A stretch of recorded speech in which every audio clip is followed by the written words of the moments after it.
Good evening, everybody, and welcome into Pine Lake Prep as we get set to see Elevation Prep take on Keystone Academy here in Mooresville, North Carolina. My name is David Katzenmeyer, accompanied by Miles Mastercola. Miles, how you doing tonight? Man, great night of basketball ahead. We got Keystone Prep coming in from Pennsylvania. They're led by Daquan Warren, one of the most exciting lead guards in the 2024 class, taking on local prep team Elevation Prep. Always a scrappy bunch, always play with a ton of energy. So we'll see how this one shakes out. And then coming up after this, you're going to want to stay tuned. Eli Ellis and Moravian Prep are taking on Hansel Emmanuel and Life Christian Academy out of Florida, and it will be a battle of the viral sensations, the battle of the elite talents. And we're starting off with this one here. Excited to bring it to you live here on the Hoop State Network. I want to tell everyone also that this event is brought to you, and it's by Cyber Athletics, and it's going to be a great weekend. A great night of basketball, I should say.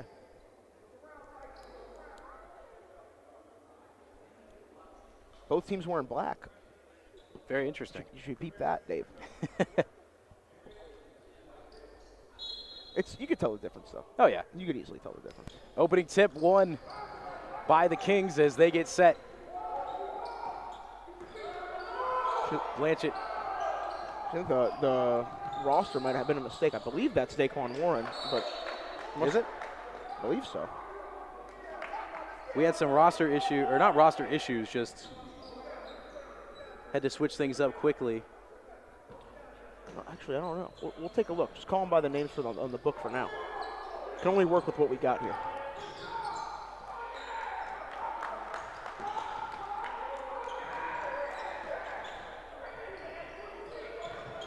Set on the wing, now they'll swing it to the top. Trying to find somebody inside. It's tipped off of a defender into the hands of a man underneath. Shot won't go, rebounded in the paint. Whoa. Second one won't go. It's taken the other way by Elevation Prep. Davis standing on the right wing. Elevation Prep coached hard, always trying to work it around and create good shots with ball movement. Forte going to get a screen, drive in the paint, pass underneath. High off the backboard, shot won't go for Owens. Rebounded by Keystone. Shot from the near corner, just off the rim for Mozingo, and whistle going to blow. Yeah, I'm just going to assume that's not Daquan Warren right there. I think that it actually is Brian Blanchett, so I guess Warren isn't here today. So still trying to, I'm still trying to get it figured out on my end. Yeah, I do apologize. Just go what's on the book. You're all good. Just go what you have written down, and we're all good to go. Anything else we'll address as we can get it fixed.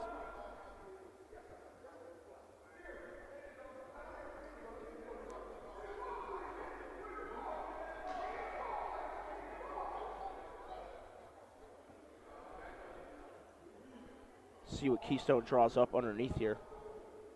Both teams scoreless right now. Moravian Prep making their way into the building. Quick inbound shot just inside the left arc, splashes through, and the first points are on the board. Jan Farrell getting it started. Yeah, he's got the recruitment going at the mid-major level. Versatile forward as we see him grab and go on the break here. Now the Kings back the other way. They'll swing it around the arc, trying to draw something up. Ball on the floor, fight for it. Elevation Prep comes away with it. Davis. Contested layup, whistle going to blow, he'll head to the line. For Elevation Prep, I think they're a little overmatched physically, so getting to the free throw line, trying to draw foul trouble on Keystone is going to be a vital piece here. We'll see if the free throws can fall and if they can capitalize at the stripe.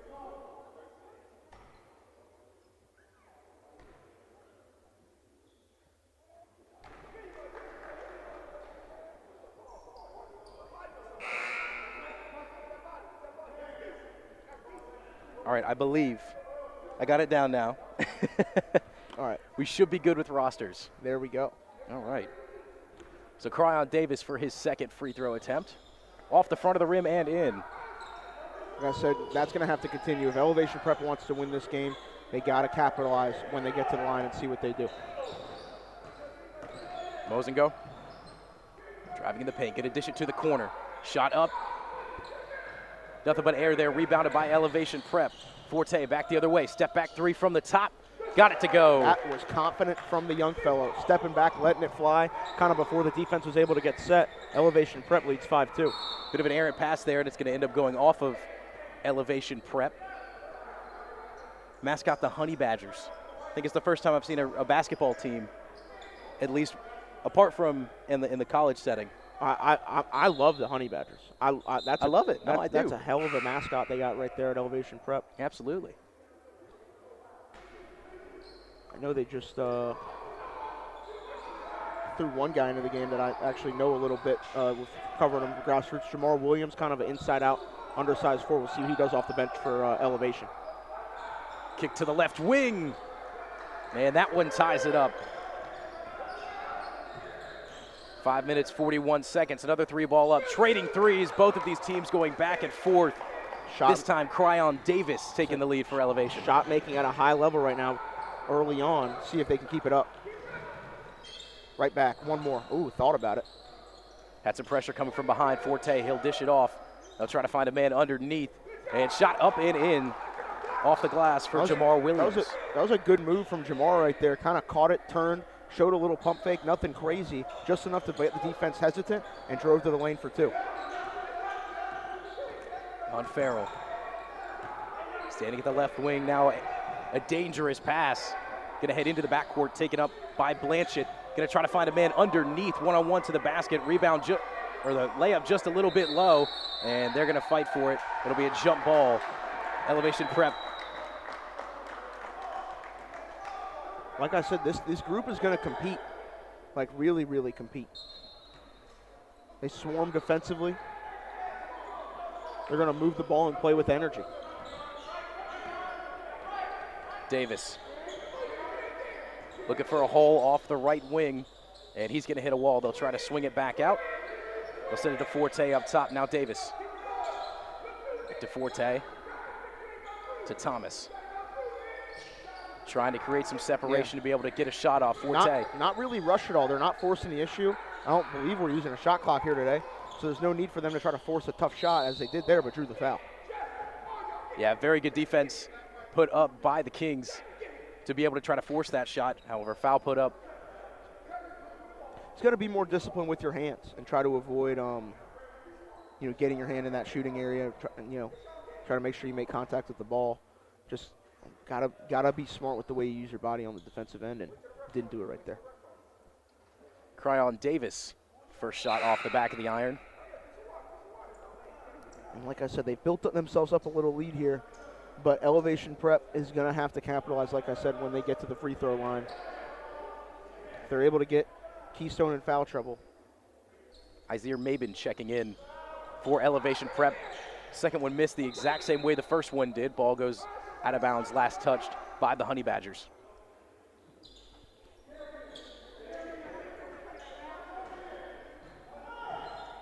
Bounce pass inbound to Tut. Tut actually was at Moravian for a little while, so he's a pretty athletic 6'10" interior guy, kind of a dunker spot. Rim runner, and someone that can really anchor defense with his shot blocking. Another turnover going the way of Elevation Prep. This time they can't hold on to it on the fast break, taken away by Mozingo. He'll streak it up across half court. Now they'll swing it into the left corner. Driving in the paint, they'll kick up top. Three ball, no good. See if Williams can save it. He does. Kicked into the referee. Couldn't even catch it. Milo Vanovich. I think the activity of Elevation Prep has kind of gotten Keystone off guard a little bit. Just they're swarming the ball, they're moving the ball well on offense. They look real locked in right now, and I think Keystone might have been caught off guard. Couple new faces in there for Elevation Prep. Pull up just outside the paint, off the back of the rim, no good for Williams. Rebounded by Keystone. Now a deep three off the right wing falls. Brian Blanchett getting it on the fun here. Quickly now, Elevation Prep down to the other side of the court. Davis in a bit of trouble. He's got to kick it back out to Thomas. Now a long three from Cryon Davis. That one won't fall. Rebounded by Nicholas Davis. Right wing open three just off the mark. The Kings pick it up, and Keystone on a fast break down to the other side of the court. Up and in. That was a great for Darnell. I'll say that was a great adjustment from Darnell on that drive right there. Using kind of taking the defense, using them against them, shifting the ball in the air, being acrobatic and making things happen. Tie ball game, 2 minutes and 52 seconds left in the first. Some competitive basketball already here. Yeah, no, it's been good back and forth, 10-10. Keystone is hopefully going to be able to kind of lock in here. I feel like they made a few lackadaisical plays on the offensive end, just kind of coasting. Maybe they didn't know what they were getting into. Maybe they saw the layup lines, were like, hey, we're more talented than this team. And they are, but they just have to play like they want to win. And I feel like once they really lock in, they're going to be able to do what they need to do. For Elevation Prep, continue to play with a high level of activity, continue to move the basketball, and try to make plays.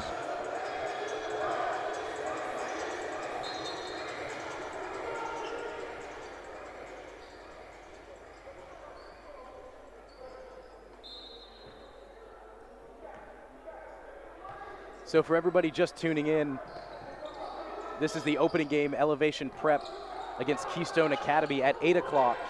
We will have Moravian Prep taking on Life Christian Academy. A turnover now going the way of Keystone, and last bounces off the foot of Nicholas Davis.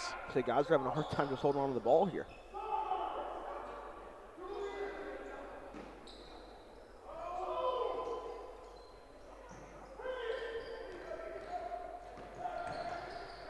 Oh, that's a travel, right? Oh, they called a foul. See, he drove into the paint there with no plans. Like, I'm just going to go in reckless abandon and hope for the best. Well, he kind of had his head on a swivel a bit, but nobody was really there. There was really no play or plan drawn up there. He got bailed out. Mosengo. Kick it back up top to Milo. Now to Blanchett. Looking to get a screen. Defense covers it up. Milo Vanovich. Yep. Keystone does look more alert here offensively. They're not forcing it. That's a good shot right there. Force him under the screen. Let it fly. Ryan Blanchett able to bury that one. Takes a three-point lead. However, defense falling apart on the other end. Easy bucket for Tyson Owens. You just got to get back. Like that's a bucket that you just, if you're a really good team, you can't give up. Good pass in the pick and roll right there. Go up strong. Oh, my goodness. Shot waved off. Travel going to be called. Darnell. He tried to dunk that with purpose. My goodness.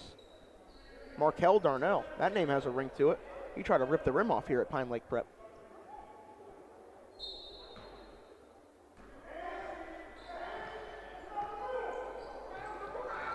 Davis to Forte. A little bit of pressure as that one is knocked out. Last touch by Mosengo. Apologies if my pronunciations are a bit off. That's the way she goes. We were given rosters 10 minutes before tip-off. Luckily for the next game, we kind of know who we're dealing with a little bit more. Absolutely. And if you're wondering who that next game is, you should know. It's Life Christian featuring Hansel Emmanuel, one of the craziest athletes I think we've ever seen. And they're taking on Eli Ellis and Moravian Prep, what should be a dandy here. That tip-off is slated for around 8 o'clock. They should be on pace to get there.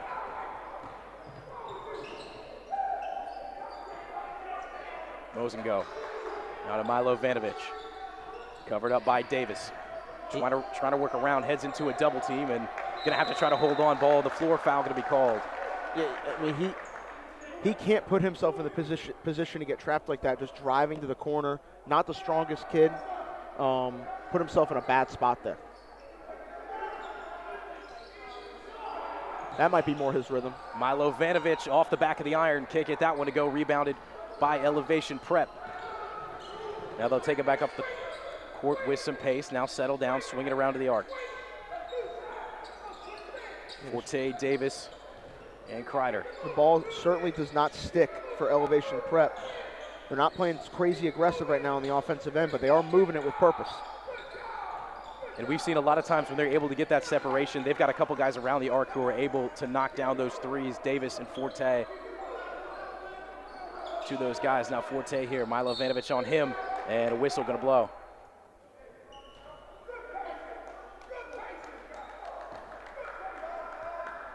Another foul called. Foul's kind of picking up a little bit. That's only Keystone's first. Should be more than that. Or no, it's their third, excuse me. Davis will inbound to Maben. Now back to Davis, trying to crash on him. And whistle going to blow. There's going to be a travel going to the way. And here's that athleticism. Keystone Academy. I would say here's that athleticism from Keystone, making a difference defensively, swarming to the ball, closing out with purpose, and really making things difficult for the opposition when they catch. Mozingo, 3-ball, up and down. So that looked pure as soon as it left his hands. Confident shot, raising up and stepping into it. 4-point lead. Forte. Long pass to Davis. Now something in the corner. Shot up and knocked down, trading threes. These guys go back and forth. Yep. As Kreider knocked that last 3 down. Horn blows 16-15 at the end of the first. So we've seen what Elevation Prep is going to try to do against Keystone Academy here, and that is their ball movement.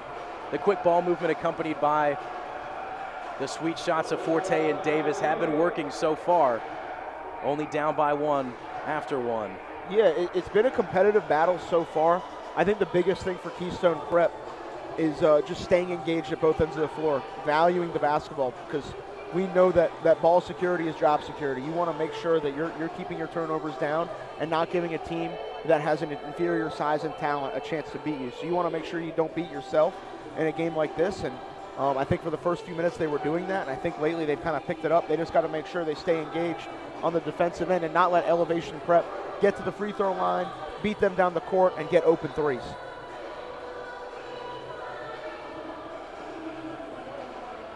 So for everybody tuned in, I've got the YouTube live chat pulled up. So if we got any questions coming in during this game. I want y'all active in the chat. Absolutely. Active in the chat. If you guys need any winners for tonight, I'm on an absolute college basketball scorched earth mode right now. So I'm 9-2 in the last 3 days. If anyone needs a winner, holler at me.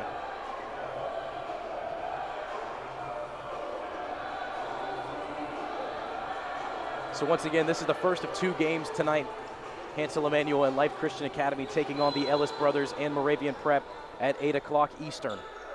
Now we're back to the action here as Blanchett gets things started for Keystone Academy. Driving in the paint, now they'll kick to the left corner. Wide open 3 is put up and knocked down Milo Vanovich. A good decision from Thomas Tutt there on the drive. Big 6'10", was able to get into the teeth of the defense and make the right decision with the ball. Good stuff from him. Keystone Academy's defense has been getting more and more pressure down, and it's been working ever since about the first half of the first quarter. Very deep 3 as Blanchett is feeling it. I'm starting to think that's Daquan Warren, just because we've heard so much about Warren being so electric, but the roster says otherwise. Another turnover, fast break down the court, one-on-one, looking for the alley-oop. Can't get it, but Mozingo will slam it down one way or another. And this is the Keystone Prep we expected to see. Active and engaged. They're in the press. They're making things happen on the defensive end and turning it into quick baskets. Very quickly on an 8-0 run. Travel. And a travel going to be called. They have them frazzled right now. That was a quick, it was 13-12 at the end of the quarter. 16-15. 16-15. Yeah. They're on a quick 8-0 run in 1 very, minute. very quick. 6 minutes and 55 seconds and counting. As Blanchett take it up court. Guarded by Kreider. Now Mozingo. Tutt with confidence. Lets it fly from deep. The big man putting up a shot just inside the arc. 27-15. Forte. Quickly carving into the arc. Shot put up just inside the left wing. Won't go. Rebounded by Mozingo. Now Blanchett. Up to Milo Vanovich. Couldn't get that one to fall. Rebounded by Elevation Prep. Got to capitalize off these misses. Keystone looks like the team that wants to shoot a lot of threes, and they're getting some quality looks from beyond the arc right now. Elevation Prep, last 2 threes were good looks. Neither can fall. Had the ball stripped out of his hands is Milo Vanovich, as he's the last one to touch it. Substitutions now. Yeah, Milo Vanovich not super strong with the basketball right now. I think that's going to be something that he has to put an emphasis on as he continues in his development. Clearly has some physical skill, has some size with him. Jump shot looks solid, hasn't been able to connect yet, but if he can get stronger with the ball, it's going to help his game a lot. And just another errant pass, a little bit too far out in front of his intended man.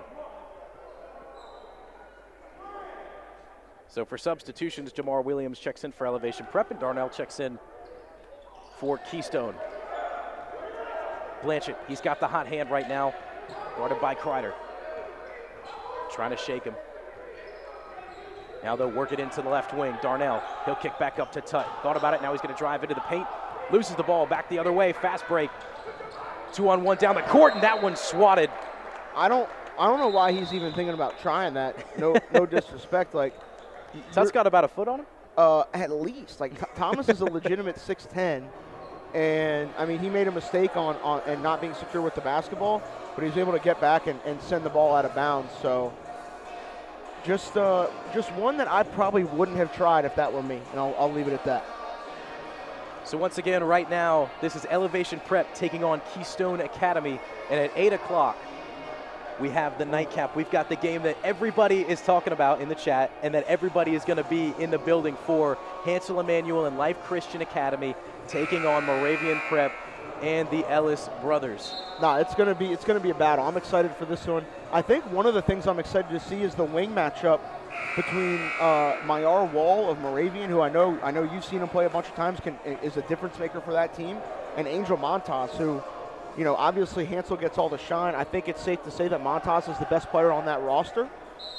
Very big, strong, like 6'5", 6'6", 225 pounds, and can score in a bevy of ways. Going to be a fun matchup tonight to see what he does against Moravian Prep.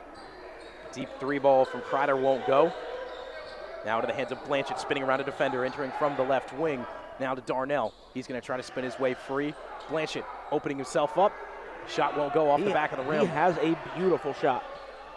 I know that one didn't go, but it looked good when it left his hands. Milo Vanovich can't get it. Darnell rebounds, but Darnell gave him the look like, bro, what do you think you're doing bumping into me?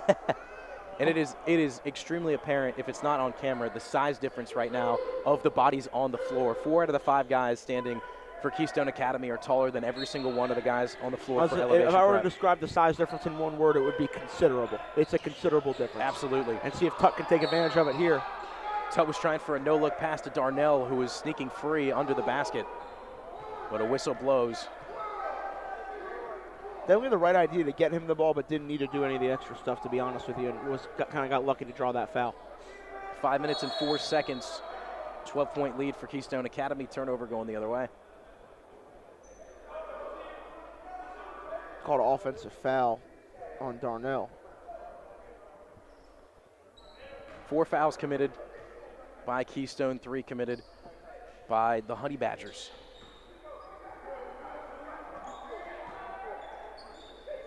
Nicholas Davis to Forte. He's going to try to carve through some defenders. He'll hit a wall. Now they'll have to swing it to Thomas. Open man up top.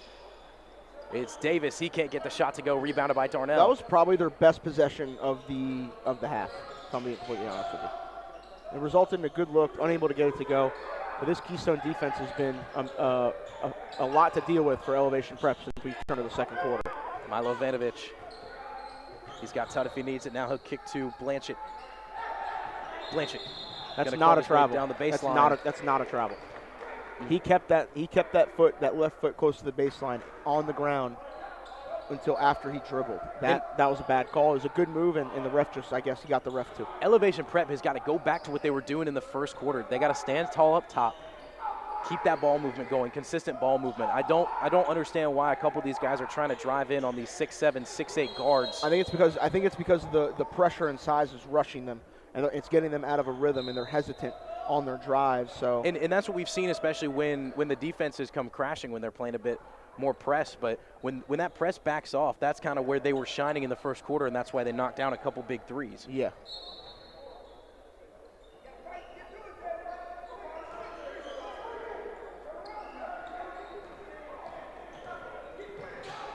Oh, kind of a tap pass there. Darnell. Milo Vanovich, and foul going to be called as he went up.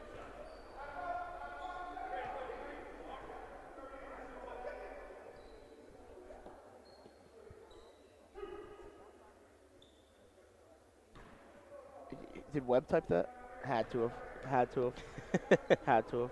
Y'all, and I'm just going to be honest with you guys, reading is such a valuable skill. Like, just learning how to, like, read words and sentences and eventually pages and books. Like, it's a very important thing to do, and I think it'll help you guys go a long way. You should definitely give it a shot.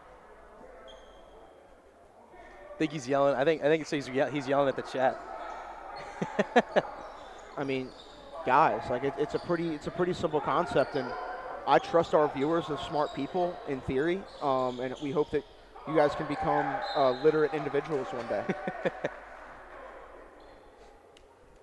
I know it took me a while. It took me a while to learn how to read and stuff. Yeah. I mean, I knew you were still getting some down when we called it's back tough, in December. Man. It's tough. It's but I've made a lot of progress since then, and I appreciate your support through it all, Dave.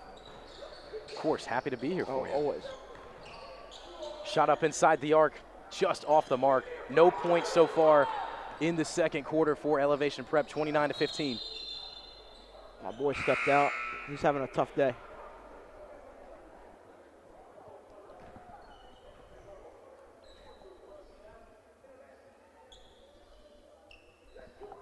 Big Darnell's going to get a break. He's given his team good minutes so far today. Absolutely. He's a force.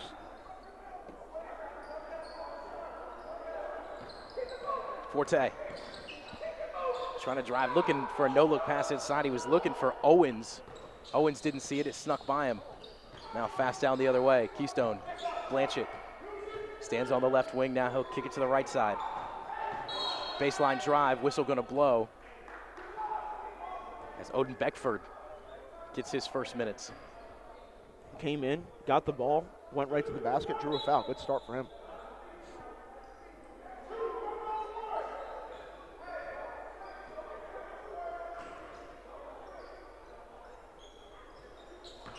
Thought about it, now driving the paint. Swing it back out to Blanchett. That could very well be Daquan Warren, but we're just saying Blanchett is what we have right now. We will have an update at the half. Absolutely. We'll have all the roster updates at the half, and that one falls, and it's very, very likely that could be Moore. But Blanchett Moore, whatever his name is, he's got the hot hand for Keystone. I'll tell you what, the kid in all black wearing 3 is a bucket. Absolutely. And he's showing it. He's showing out right now, putting on a shot-making clinic here at Pine Lake Prep. 3 defenders around the shooter. It won't go. Davis couldn't get it to fall. Oh, my goodness. What a move. Creating some separation. And Beckford was trying to get it to Mosengo, but a little bit too much on it. He's got to go up with that. He's got to go up and try to finish that over the defense. Well, he had a nice lane, too. I mean, we were at the perfect angle to see that carve, and he had a really nice one, but trying to be a bit too conservative. Open 3 ball, put up and knocked down. First points, Davis. He was able to step into it. So the first points of the half are put on the board for the Honey Badgers. They got a lot of damage control to do, though, with 2 minutes left in the second quarter. Milo Vanovich, he's going to lose this one. And up and in. Send him to the line. He'll shoot 1. Looking for the 3-point play. Zaire Mabin. Yeah, Milo Vanovich is, it feels like whenever he puts the ball on the deck a little too much, he's making mistakes with it. And that's a mistake that, fresh off making a 3, now they get an and 1. It's a quick 6-0 run to kind of get Elevation Prep back within striking distance. They're able to knock this free throw down right here. A little bit too much on it, as it's rebounded by Beckford, now into the hands of Blanchett.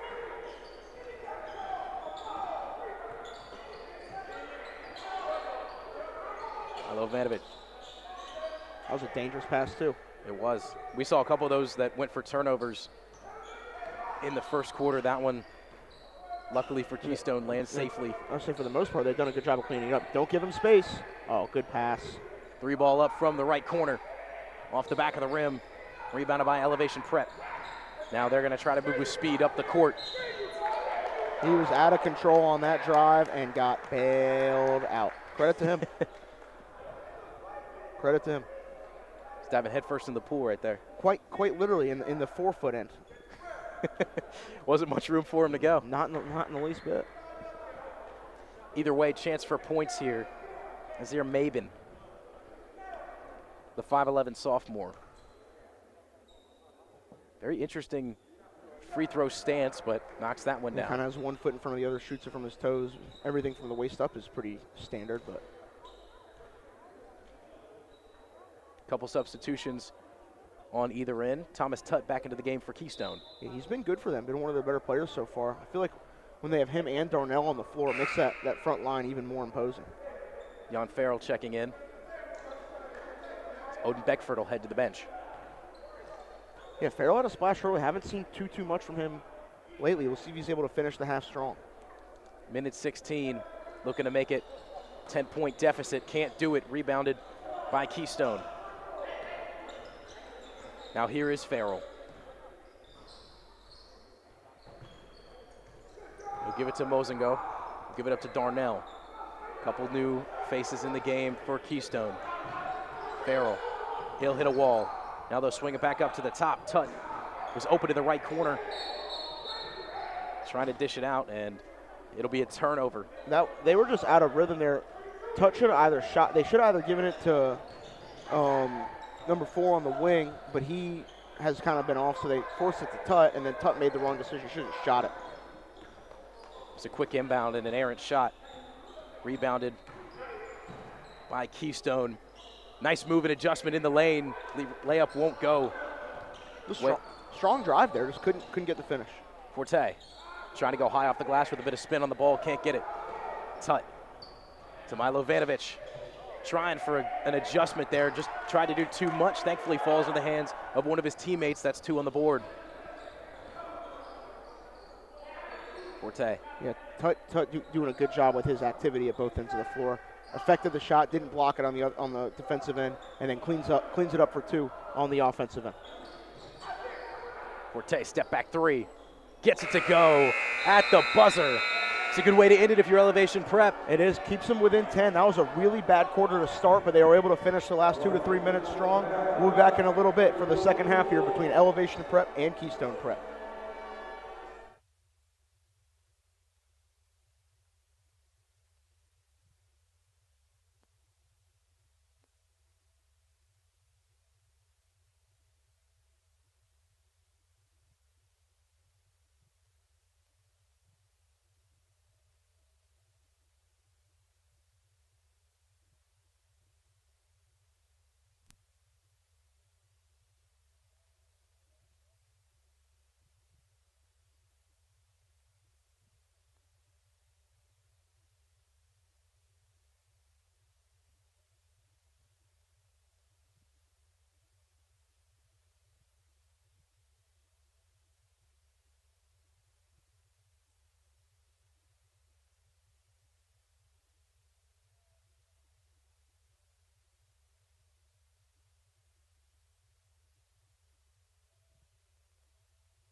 Welcome back for the start of the second half here from Pine Lake Prep. Keystone Academy taking on Elevation Prep.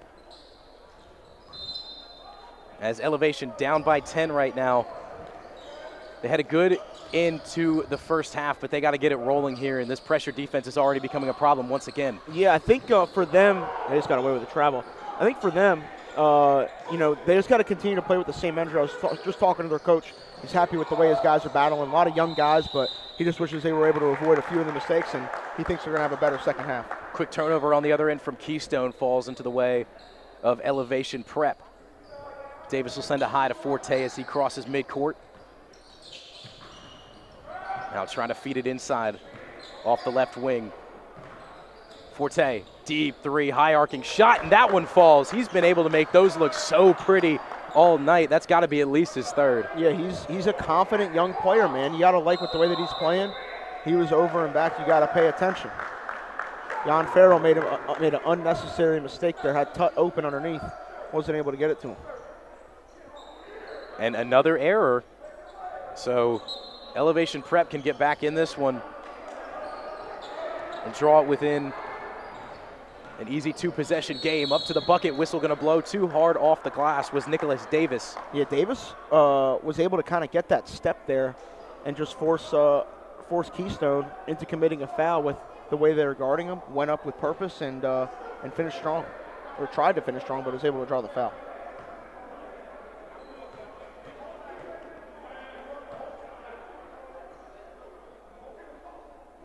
First shot for Davis is up and falls. So we got to ask it every time. Who's winning the uniform battle right now? It's black on black, but which one's cleaner? Keystones are crispy, man. They got the king on the back. They got the Nike logo. They got their own logo up in the top. They got the different white markings on the shorts and on the jerseys. Those are some clean kits, if you ask me. Elevation Prep going to get the ball back. Forte, he's got the hot hand for him right now, but Davis going to take a shot just wide right. Whistle going to blow. It'll be going the way of Keystone Academy. Yeah, I agree. I usually like color. Color's usually what makes uniforms personally, but there's something about the layout of these Keystone Academy uniforms that are just so I was clean. almost caught off guard. I'm like, that looks like a Nike jersey, and I saw the little crown logo. It looked like the old school Adidas logo at first glance. But no, they definitely got some nice jerseys. They got to worry about taking care of the basketball right now because they got to clean this up. They're only up 6, and it's been a sloppy minute and 11 seconds for them here coming out of the half. And they are, honestly, Keystone is lucky that they are not down by more. There's been 2 4 shots on the other end by Elevation Prep. Here comes Forte. They'll kick it to the corner. Davis for 3. Nicholas Davis can't get that one to go. It hits the bar supporting the basket, and that's going to be out of bounds. Yep. Going the other way. See if Keystone can have a better offensive possession right here.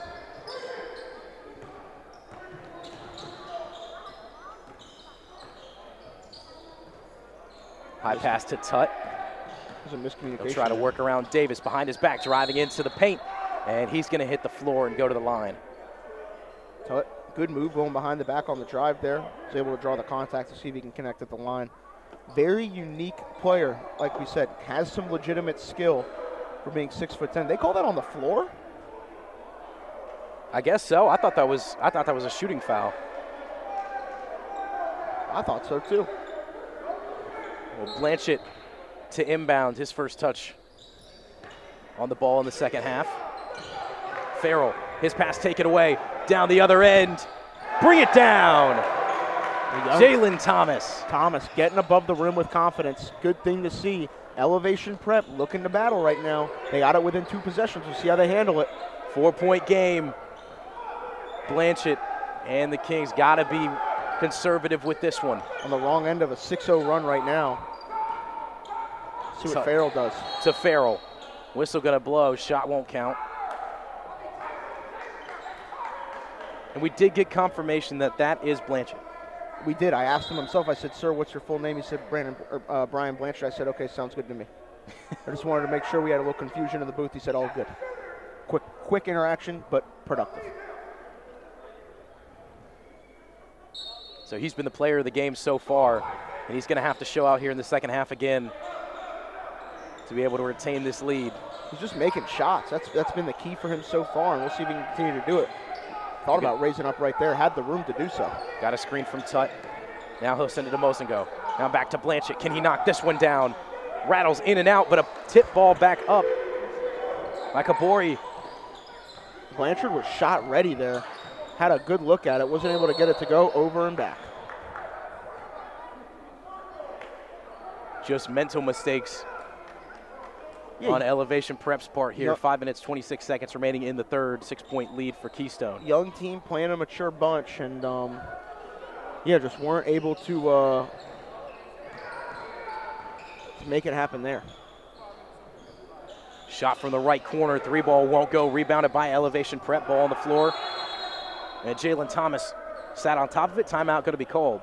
Yeah, he probably should have been able to secure that, but was at the very least able to fall on top of it. And it'll be a timeout. Elevation Prep basketball. Good start to the half for them. Absolutely. We'll see how it shakes out from here, but I also want to say be sure to stay tuned. The game that everyone wants to talk about is coming up next. We saw Moravian Prep warming up at the half, but they'll be taking on Life Christian Academy and Hansel Emmanuel as they come into the gym. They're not in the gym yet, but I think some of his people are arriving, and we'll see how that game goes down. I want to say thank you, everybody, for tuning in on YouTube right now. Be sure bringing the free live stream. Yeah, be sure to subscribe if you haven't yet. And if you are subscribed, unsubscribe and then resubscribe to boost that algorithm and keep it rolling. Currently got 108 people in here right now, and I feel like that number is going to climb. Yeah, that number is going to go up here as we approach 8 o'clock. And listen, y'all, type in the chat. Give us some questions. We'd love to pull it interact up right now. We'd love to interact. I got the chat going right here. We got some celebration. Can we get some F's in the chat? Pass into the paint. Travel. High off the glass. Going to be a travel, but bucket won't count. Tyson Owens. Also, if you see an ad on our YouTube, click on the ad.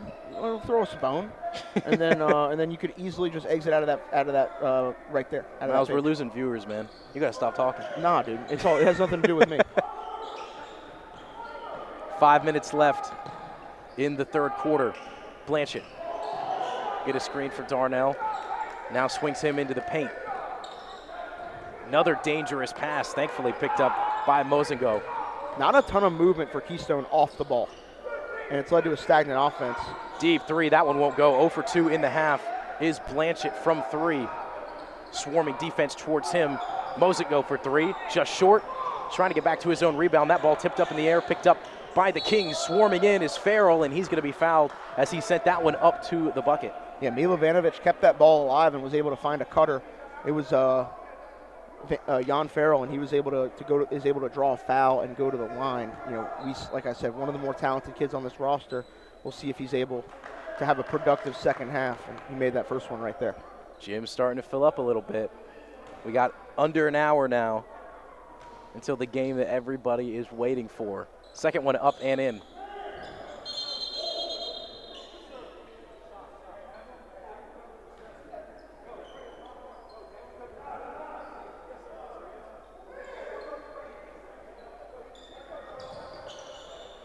Inbound to Davis. Farrell guarding him.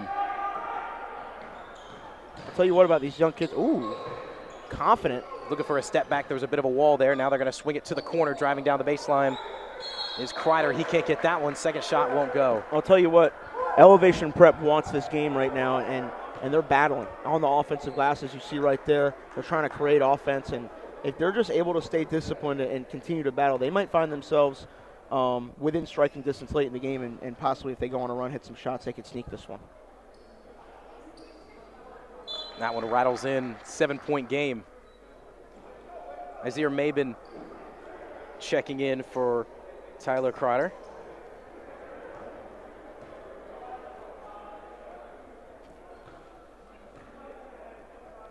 "56 minutes till slated tip-off for the Ellis brothers and Hansel Emmanuel." Just got to plug it every time I see somebody in the chat asking a question. Just got to make sure. No, they play at 8, guys. Read. It's okay. There's all the info in the bio. Hey, I'm excited too. Oh, I can't wait. Oh, we can't wait. Obviously, that's the game we came here for. This one's a dandy right now. Two teams going at it. We'll see what Farrell's able to do on the drive. Swing it to the right corner. Just inside. Blanchett for 2. Long 2 won't go. Rebounded by Mozingo. He has that one stripped out of his hands. 2 defenders were working on him. Thought we'd see a whistle there. Maybe not. Good pass. Mabin, shot up, knocks it down. Elevation Prep playing with confidence at both ends of the floor, making Keystone Prep really earn this one. Blanchett rattles in and out, shot waved out. Oh, they called Darnell Offensive foul. away from the play. That's one you can't pick up, and now Elevation Prep has a chance to tie it up right here. It's unfortunate because there's been some really good basketball played, but it's overshadowed right now by the sloppiness of ball control and fouls on both sides of the court. It's been a very hit and miss type ball game so far. Mabin, pull up just inside the arc, just off the mark, bouncing off the front of the rim, rebounded by Mozingo. Now Blanchett working it into the corner, and stepping out of bounds when he had caught that was Farrell. So he's made a couple of mental mistakes tonight as well. 3 minutes, 20 seconds. Still a one-possession game. Low scoring right now. Yeah, I don't think Farrell liked that call that much. He did not believe he was out of bounds. Now it's 3 and change to go here in the third quarter. We'll see how it shakes out. Nicholas Davis. Take it up half court, looking for a screen. Now he'll back off. Forte. Now to Mabin. Up top to Davis. Milo Vanovic working on him. Double team now. Ball going to be taken away. Milo Vanovic down the other side. Milo Vanovic Gets above the rim. Didn't have the best first half. Already made a nice pass here in the second to find a cutter, and now he gets above the rim in transition. High pass for Nicholas Davis. 2 dribbles and a pull-up. Too much on it. Out of control. Set that one 2 feet by the rim. Now Farrell. Elevation Prep trying to work press defense on them, but that leaves an open man from the left wing. It won't go. Forte now. Up the court, 2 defenders behind him. Mabin wide open from the corner, knocks that one down. It looked like they stopped, like everybody just kind of stopped for a second. They're just kind of watching. They can't leave him open. They can't leave him open. He's been a killer for them all night long, making shots at multiple levels, and now it's a 2-point game. Keystone Prep on the brink of losing their lead. Darnell gonna drive. Beautiful adjustment, spinning off the glass. What a finish from Darnell. Keystone Academy, 4-point lead. Elevation Prep trying to work it back to a 1-possession game.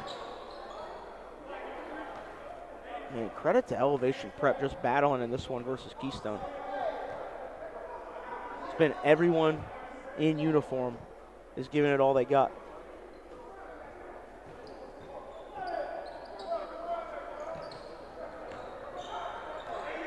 Inbound to Forte. Farrell working on him.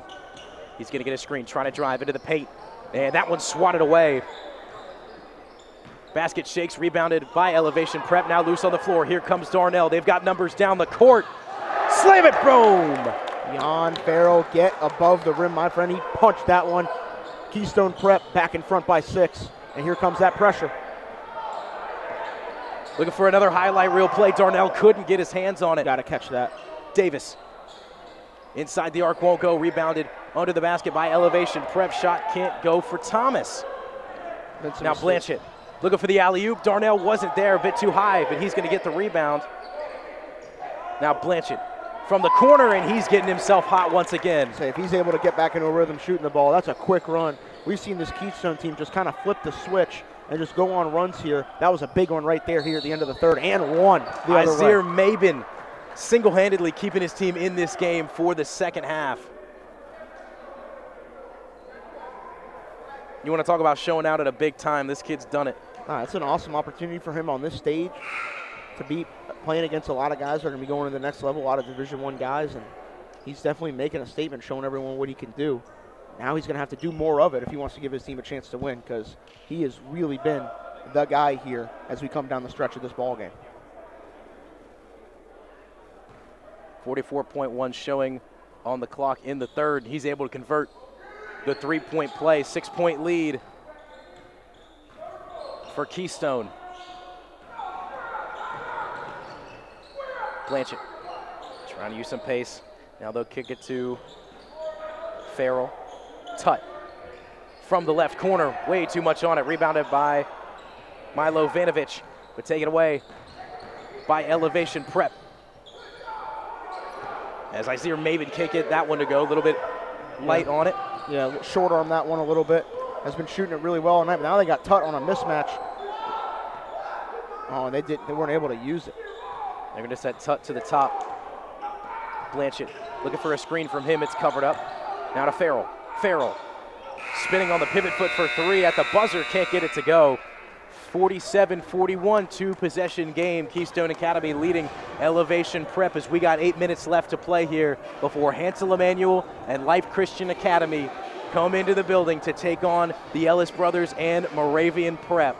Yeah, it's going to be an unbelievable game. We can't wait to bring you that one live here shortly, probably 10 to 15 minutes after the conclusion of this one here. Tip-off time is slated for 8 o'clock, so we'll probably have a brief hiatus, I guess.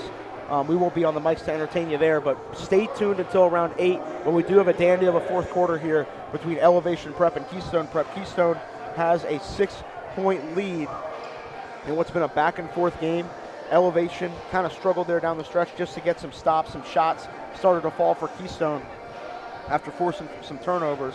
But I'm definitely interested to see who's able to kind of grab this game right here to start this fourth quarter. I feel like whoever makes the statement in the first 2 to 3 minutes as we get underway here shortly is going to be the team that ends up winning the game. And Elevation Prep kind of switched to more of that pressure defense, especially when Keystone was trying to cross into half court, and that pressure really rattled them in the third quarter. And so I think they got to go back to that, and that's got to be one of the things that they talked about, is that the sloppy ball handling and the off-the-ball fouls have been ridiculous for Keystone in the third quarter. I really don't think they have to do much to pull out and win this game, but they have just got to, maintain the ball. Mm-hmm. Don't foul, maintain the ball, be smart, and you win this game easy. Right there with you. Let's see what they're able to do it. Forte working on Farrell. Oh. Now into Tut, spinning off of his defender. Shot going to be waved off. Yeah, he honestly could have gotten away with a baby hook on the offensive side, but I feel like the other foul contact was a little more overbearing. But we'll see if they're able to capitalize now. Whoa. Farrell had some contact on that shot. We'll see if he's able to connect. Just a little bit. Yeah. Catawba head coach Rob Perron coming in the building to check some stuff out. I'm sure he's interested in a couple of the guys over at Moravian Prep, and might even see someone from Florida that he likes for Life Christian checking out the end of this one. I think any coach would be thrilled to have a guy like Angel Montas on their team. Yeah, the thing is, Angel Montas already has an offer from Tennessee, so no offense to Rob Perron and Catawba, but I don't think he's got a shot. Forte swinging it to Davis. Davis getting some separation now, closes up again. Keystone looks pretty locked in for the most part defensively. As I say that, they kind of let a shot go on the ball screen. Deep three knocked down by Justin Forte. They were sliding their feet, then man set the ball screen. Nobody fought through it, and it led to a bad result. And they didn't seem prepared for him to pull up from 6 feet beyond the arc. Not at all. But he did it with confidence and splashes it through. Here's another one from 6 feet beyond. And Tut almost with a poster put back. But a nice hook up and in for Mozingo. Able to extend the lead to 7. Forte. Now give it to Davis. Set another ball screen for him right here. Did a better job swarming up to the shooter on that switch. Davis. Can't get the spin off the glass. It falls into the hands of Elevation Prep, though. Forte. 1-2 step into the paint. And can't get that one too strong off the glass. Another offensive rebound, and this time a foul going to be drawn by Nicholas Davis. Keystone's got to secure the basketball. Just not getting it done right now in regards to ending defensive possessions, closing possessions and stuff like that. So they've got to be able to do that if they want to close this one out.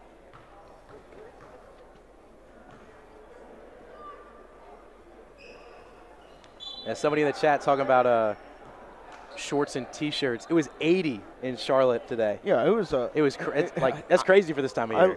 I think it was like a top 5 high. But I'm going to tell you what. I went outside this morning, and I felt invigorated. I smelt summer in the air. I smelt afternoons by the beach. smelled cold beverages. Like I felt it in the air this morning. It was the first day all year I felt it, and I'm excited for the summer ahead. It's going to be a whole lot of basketball and a whole lot of fun for this guy on the mic, and I'm sure for you too. Absolutely. I can't wait for the warm weather to get back. Although it does mean closing the end of basketball season, but oh no, it doesn't. It means we got grassroots AAU season right around the corner, and it's going to be awesome. We're going to be all around the country. We got some exciting stuff to announce soon. We're going to be hitting basically every corner of the United States. I guess end of more the high school season. Yes, high school season. Yeah, high school. I know the Final Four is this weekend at different schools around North Carolina, and then it's the state championship. We also have the Hoop State Championship. Look out below. Farrell going to be fouled. It was a very smart foul committed by Davis.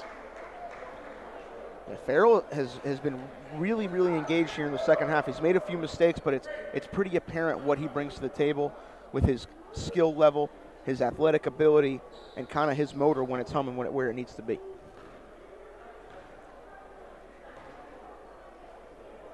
First shot up and off the front of the rim. Yeah, no, I commend all y'all out there watching from the northern states. We got somebody from Canada tuning in. Shout out to the Canadians. Absolutely. Great people. We were y'all are troopers for the winter. Not even that, just everything going on up there with the way everything's being handled. I can't imagine just being locked down like this. I feel like it's starting to change a little bit. But regardless, one of the other things going on too, I literally was talking to someone in Minnesota on a Zoom. I'm like, is snow on the ground? He's like, I need you to leave. Like, that's like, yeah, there's snow on the ground. I don't want to talk about it. Just under 6 minutes now, back to the action on the court. Nicholas Davis going to be fouled as he tried to go up. Darnell going to be called. Yeah, Darnell's just got to go straight up there. I know he's kind of a tough guy to officiate with how big and strong and how much of a bruiser he is, that anytime he makes any contact with someone, it's going to look a lot worse than it actually is. But he's got to do a better job and prevent the ref from calling those fouls just by going straight up. First one knocked down. Yeah, if y'all got questions about the teams, literally anything, if you want our take on anything at all, shoot it in the chat. No, we're here. This is almost like a live podcast with basketball going on. It is. It's kind of what we're trying to do here. The vibe we create here at the Hoop State Network, as this free throw is up and no good. And we'll see what Keystone Prep does here on this possession. Blanchett. Only 1-3 in the second half. He'll kick to Darnell. He'll command from the top. Now to Tut, standing just outside the free throw line. That ball on the floor. Who's going to get it? Picked up by Mozingo. Blanchett open in the corner. That opportunity falls away. But Tut under the basket and one. That was a great catch and finish from Thomas Tut. Really making things happen. Yeah. Let's see if we can get the free throw right here. If y'all are going to stay on the live stream during our little bit of a hiatus, probably have about, I don't know, maybe 30 minutes of a hiatus. Yeah, 20 to 30. We'll try to pop on here with a kick us some questions. Tweet at Hoop State. Do anything like that. We'll answer some questions. Slide in my DMs. There's a reasonable chance I reply. They're open. DMs are open. Miles is desperate. Certainly. Shot up by Mabin and knocked down. Let's not forget, we got a close basketball game here. 2-possession game with that shot falling from the man of the second half for Elevation Prep. 5 minutes to go. Mozingo. Guarded by Davis. Finding Darnell. Now Tut. Thought about it. Now he's going to carve his way inside the arc. Open three from the left corner. Off the front of the rim. On the floor, Darnell picks it up. He's battling for it. Look at the battle for the basketball. And Elevation Prep going to come up with it. As that's going to be a foul as he was pushed out of bounds. And you could hear Elevation Prep trying to call for a timeout when the ball was on the floor over there, but unable to get it. Now 8 fouls committed by both sides. Yeah, he didn't need to commit that foul. That was an unnecessary foul to commit that puts him in trouble. And the other thing, too, is now you're just giving them an opportunity to score with the clock stopped. I know it's not quite that time yet where you got to really worry about possession by possession, but we're getting there. And with no shot clock, you want to make sure you take advantage of everything. 1-1, first one falls. So we got a question. What's your prediction for the next game? I have Moravian. I think the shooting is going to kind of overwhelm them. I do think that Angel Montas is going to provide an issue because I don't know if there's a guy on the Moravian roster that can check him one-on-one. But I definitely believe that it's going to be a battle between the two teams. Timeout going to be taken, full timeout taken by Keystone. You know, you took the words out of my mouth. I feel like the shooting of Moravian Prep is just going to overwhelm Life Christian a bit too much. Yeah. Right? But I think if Montas is yes. able to go for 30-plus, it might be an issue. And this is the kind of game where he can do that because Moravian isn't the strongest defensive team. They're able to draw up schemes to kind of give themselves an advantage despite the size. But Montas individually, a wide body wing with 3-level scoring ability that can create it for himself. He provides a mismatch nightmare for any team, but especially against this Moravian Prep lineup that we're expecting to see tonight. I think we're going to see a really close game down to the wire, personally. I think Isaac Ellis is going to have the ball on the left wing. You're going like detailed prediction. He's going to get fouled. Just chuck it up. It's going to fall. This play's going to blow up. Moravian wins by 5. Oh, what a bold proclamation from Dave. How about that? And you know what? You're the better here, right? Oh, so yeah, I'm on an absolute scorched earth heater, Dave. I'm just throwing something out there. 9-2 right? in the last 3 days. I'm going so specific that if it doesn't happen, it's understandable. But if it does happen, I look like I can see the future, and that's what we're standing with here. So Miles and I both have Moravian Prep in this next game, but I think it's going to be a good one, and I would not be surprised if Life Christian can come out and pick up the victory. No, we'll see what they're able to do. I do think it's going to end up being Moravian, though. If I'm Vegas setting a line, it's Moravian minus 8 points. You heard it here from the betting master himself. Yeah. Master for the last 3 days. Last month, different story. Tut. You're like, Miles, what'd you do for your birthday? Oh, I lost parlays. That's what I did. Uh-oh. And Tut. Nice move into the paint, able to put that one up off the glass. That was a great pass from Blanchett right there. Able to find him on the pick and roll. They got to keep a hand up on him.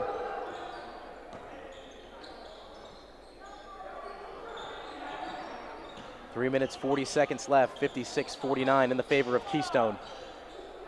Davis can't get that one taken off the rim by Farrell. Now to Blanchett. He'll try to drive in off the left wing. Now they'll kick to the corner. Driving down the baseline. Giving it to Tut up top. Now Farrell from the right wing. Splash it through. That is a big little possession stretch from Keystone Prep right there. They're able to make the play underneath for Tomas Tut on the pick and roll.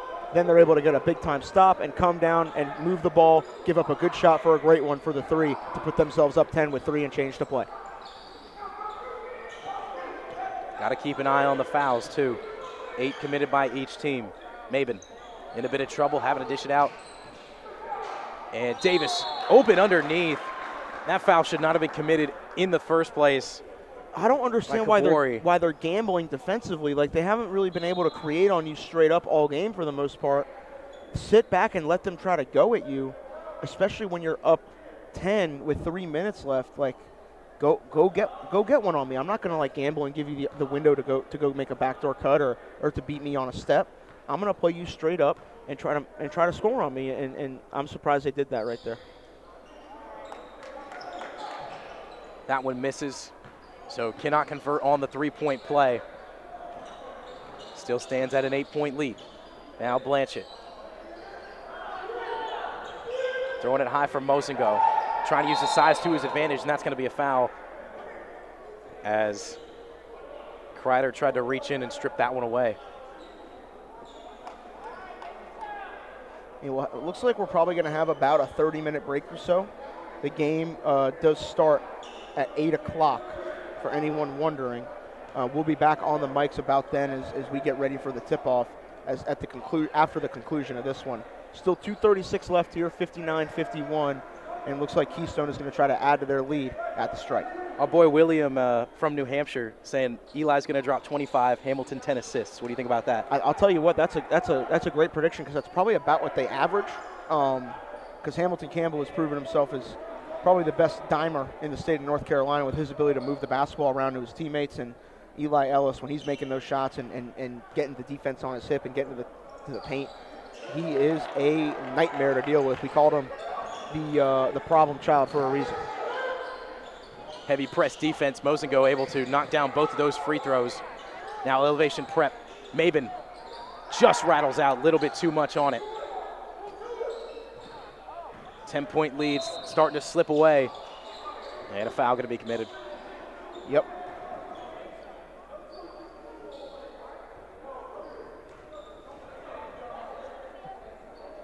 So once again, thanks everybody for joining us here for this first game, especially joining us for the next game. As 30-second timeout going to be taken on the court. Once again, my name is David Katzenmeyer. Joining me is Miles Mastercola. Yes, sir. We'll be bringing you all the action for the next game as well here on the Hoop State Network. Hansel Emmanuel making his return to the Hoop State.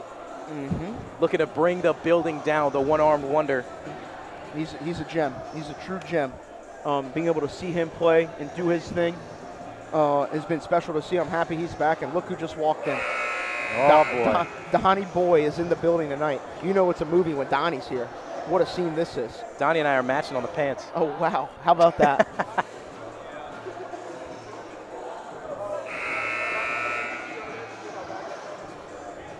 So last time Hansel was in North Carolina, he brought the building down at the John Wall Holiday Invitational with a couple loud screaming jams.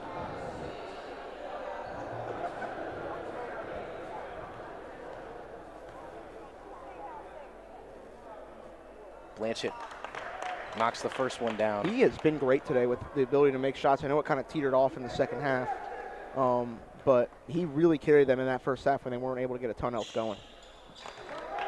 Knocks the second one down. Isaiah Mabin takes it up the court. Now they'll pass it back to him. Standing on the left wing, now he'll take it up near the half-court line. Now to Davis. Bounce pass to Nicholas Davis. A deep three almost falls. Can't commit a foul there. If you guys are tuning in the Charlotte area or anywhere in North Carolina for that matter, and you want to be able to see Hansel play live, he's going to be playing on Friday and Saturday. Or is it just Saturday? I don't know. I know he's playing, though. At Hopewell High School. Yeah, we're not streaming that, so. We are not. However, go in person. If you want to go see it live, I'll be going. Oh, I believe it. Yeah. No, I would be going if I didn't have to go back to Raleigh. I think I'm going to go scope out the scene at Duke Carolina at Cameron. I'm not going to go to the game because I don't have, a spare $15,000 laying around to just buy a ticket. But I would like to go and kind of see how it all goes down. We might see me and young Hugo out there causing a ruckus. I'm sure we'll get something on the gram for that.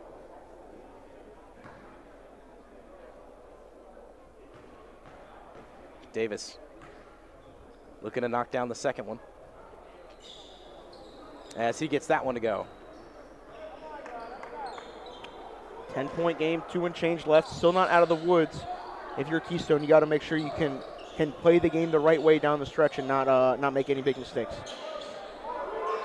Blanchett winding down the clock. Now they'll kick to Farrell. Working some time off. They got 15 seconds already on this possession. We'll see how many more they can get. Farrell covered up, and foul going to be committed. Took about 30 seconds off the clock before Elevation Prep decided to do anything about it. Yeah, I wonder how long they're going to continue intentionally fouling. Probably if they keep making free throws, they'll stop, but we'll see how it goes. So next game slated to start in about 30 minutes.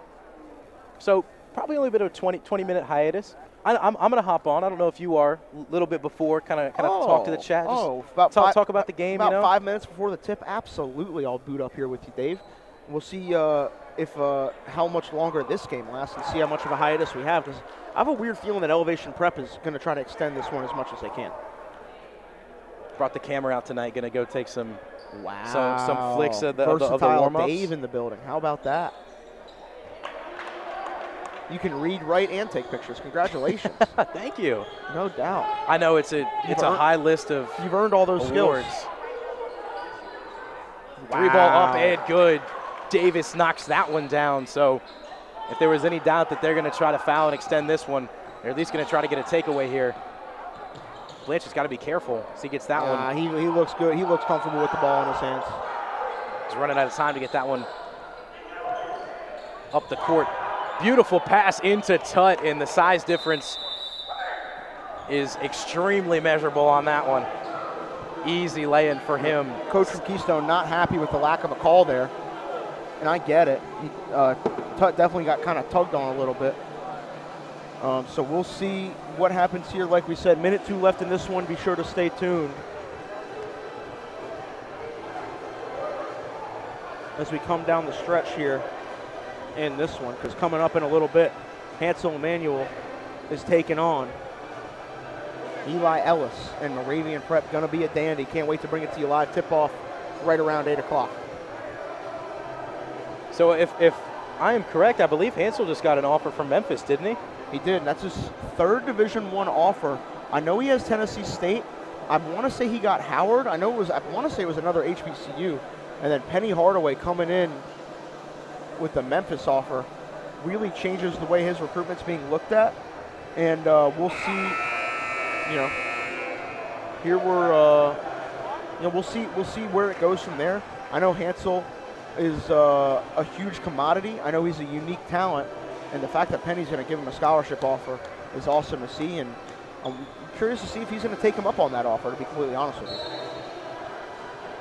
Only time will tell with that. 1 minute to go in this one. Elevation Prep sense of urgency now. 10-point deficit. Maben going to give up to Nicholas Davis, and that high pass was in the air for a bit too long, able to be taken away by Mozingo, as Forte is going to foul Blanchett, and he will head to the line.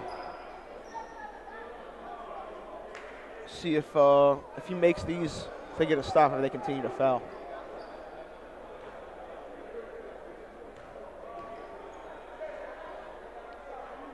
First one's good. My fault, I stole your thunder. Oh, you good, you're good. I don't need all the spotlight. You take it away. I got enough of it. I still got to stop by the studio at some point. I haven't been there yet. You definitely do. You definitely should come by one day. We'll figure out a day. Maybe you're on spring break now. At some point, you'll be in there. Don't you worry about that. Forte, they'll kick it out to Davis for 3. That one a bit too far. And a quick foul on Tut after the rebound. 12-point game. But once again, if you were just tuning in, drop some questions for us in the chat. We'll let them kind of pile up during the break. We're going to come back a few minutes before. Shoot us a tweet. Shoot us a comment at Hoop State. We'll answer some questions before the game. Kind of get a little, like you said, it's a live podcast with some basketball right now. So we'll have some fun here. And the second one for Tut falls. Maben, they'll give it back to Davis. Swinging it back to Maben, working his way in off the left wing. Now a high 3 from the corner. Won't go. Rebounded by Elevation Prep. Another 3, bit too far. Foul committed, 22.4, 14-point lead. Why are we fouling with 22 seconds on a 14-point game? Like, what's the point? But I got to say, I admire the fight that Elevation Prep has put up in this game, especially with the massive size difference. I mean, their effort has been sensational. It's been great. It's been fun to watch, and that's what's made this game. Even though it's been a pretty big point spread, that's what's made it feel so fun. Moravian Prep dressed out, walking to the gym. A couple of those guys as they get ready to play in the next 30 minutes. Second free throw knocked down. Maben driving into the paint now, kick to the left corner. Shot off the left wing for Davis, and he's able to get that one to go. Nicholas Davis. If they foul again, no. What are we doing? 5.9. What are we doing? Why? We're making the crowd have to wait a little bit less in between basketball. I guess, but that's what we're doing. Bro, like these kids probably need a Gatorade and a chicken sandwich or something. Like let's get them the help they need. Why are we fouling? Speaking of chicken sandwiches, have you ever the KFC chicken sandwich? No, I haven't. I try to stay away from that place. Yeah. Listen.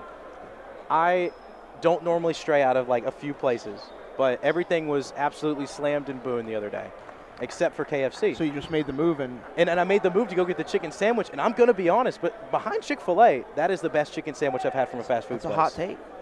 It is a hot take. That thing was good. I got one on the way down here. Wow. Nobody's in line at KFC. We should sign you an NIL deal. Don't do it again. All right, that's game. All right. 73-61 is the final score. Keystone Prep gets the win. over Elevation Prep for David Katz. This is Miles Mastrocola. We'll be back with you guys in about 25 minutes, so we'll see you soon.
Welcome everybody to Pine Lake Prep here in Mooresville, North Carolina, as we get set for one of the best matchups that you can possibly find in all of high school basketball. It is Moravian Prep and the Ellis brothers taking on the one-armed wonder, Hansel Emmanuel, and Life Christian Academy. My name is David Katzenmeyer, accompanied by Miles Massercola today. Miles, how are you doing? How excited are you for this game? Man, this is what it's all about right here. We got a packed house. We got some elite, unique talent in the building today. We already mentioned the headliners, Eli Ellis, the boy wonder from Moravian Prep, taking on Hansel Emmanuel, one of the most unique basketball players you will ever see. It's going to be an incredible night of basketball, and we can't wait to bring it to you live. Absolutely, it is going to be a phenomenal night of basketball. No, it definitely is, and it's going to be something that, Moravian Prep, they have a lot of unique talent on their team. They have Eli Ellis, a guy that we know about. They have another guy that we have seen a lot of, Myara Wall. They have younger Isaac, Jackson Holt, Ryan Roberts, Justin Banks. What are they going to be able to do today? We'll see. Life Christian, they're led by, obviously, Hansel Emmanuel. They also have a very unique mismatch type guy, an Angel Montas, that is going to be a tough check for Moravian every single night. So we'll see if it's able to go down.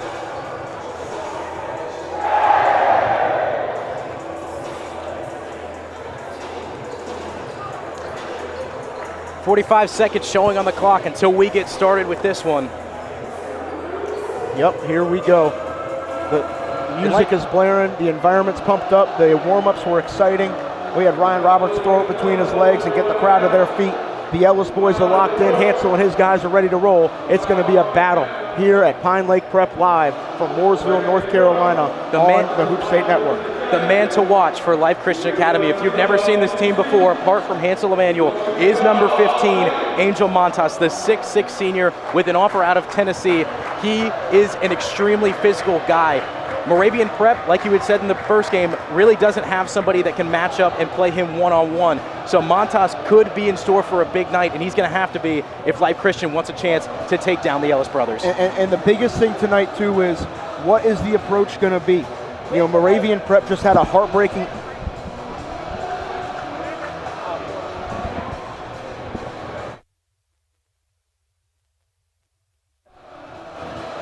So, like I was saying, what Eli Ellis do we get tonight? They just lost Big Shots Prep Nationals. How locked in can they be? Are they going to be able to stay focused? They have the Hoop State Championship on the horizon. I have a feeling that this team is not happy with the way that Big Shots Nationals went. They're going to be highly motivated coming into tonight as we get things sorted out.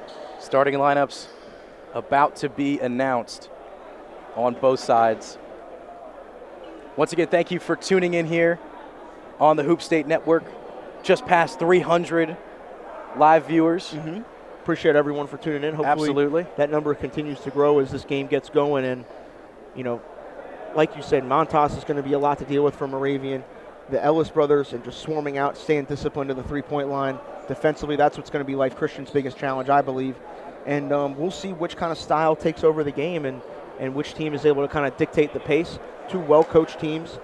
They both really, really get after it, and I think it's going to be a scenario where the stars are going to shine. We know that Eli and Hansel are going to make special plays. We know that Angel Montas is going to be good, and Isaac Ellis is going to come off the bench and let it fly. But which role guys step up? Do we see Ryan Roberts make plays tonight?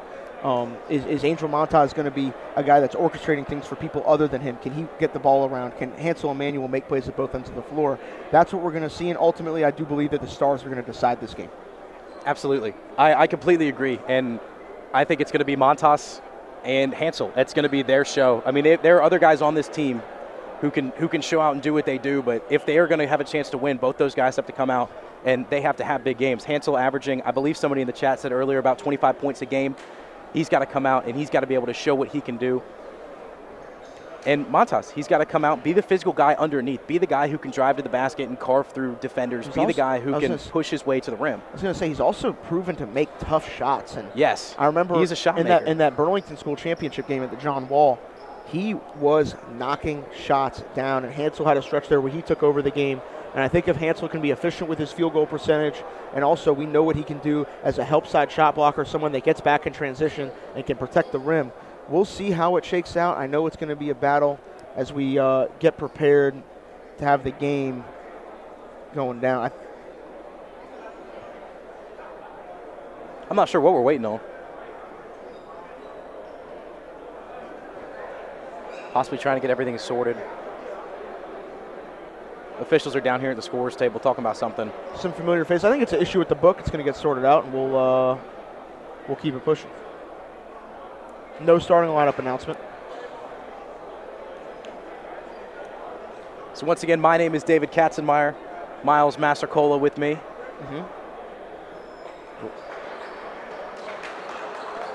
And so it doesn't look like it. Looks like we're just going to go straight away and get this one started. Life Christian Academy out of Florida. Moravian Prep. Here homegrown in North Carolina. Should be a fantastic, phenomenal basketball game. Stars all around. Absolutely. Shout out to Hansel Emmanuel, too. Just signed an NIL deal with like Mitchell and Ness in Dreamville and is doing some unique stuff with them. Congratulations to him. Obviously, with the NIL stuff, they're it's a new movement. It's a new era. It's guys that are able to kind of capitalize and make things happen financially for themselves and their families while all maintaining that college eligibility. And here we go right now. It looks like it's a tip-off between Hansel Emmanuel and Jones. Not Hansel, Myra Wall. Eli Ellis pop for three right away. Ellis can't get that one to go. Rebounded by Emmanuel, and they're going to say he stepped out of bounds. It'll be Moravian Prep basketball. So a really, really quick shot off the opening tip. Myra Wall able to get it in the hands of Eli Ellis, but the shot not able to fall. Campbell now. He's going to inbound to Wool, and that was Banks, actually. It got tipped out. I do think that Ellis stepping into that shot right away is a good sign from Moravian, even though it didn't fall. And it looks like they're going to try to swarm Hansel when he gets the ball. Defense wasn't ready there. Montas wasn't ready for the shot to be put up by Holt. Luckily for Life Christian, misses that one ball. Now with a bit of press defense here. Manuel going to swing it into the corner. James passing to nobody, and that's going to go out of bounds. Moravian Prep ball. Nerves getting settled here early. Yeah, I guess guys got to kind of figure it out. Nothing clean other than the first shot off the opening tip. We'll see what Moravian draws up on their first real possession, bringing it across half court. Ellis to Wool in the right corner. Splash it down. 3-point lead. First points of the game. Myra Wall is a fast-rising 2023 prospect, inside-outside ability, and a great athlete. Transfer from Fuquay Arena. Cruz trying to feed it up to Emmanuel. Ball will go out of bounds. It'll still be Life Christian. This place is filling up. Cruz. Pass to Matas. Inside. Looking for Garcia. Shot won't go. It's going to be a jump ball.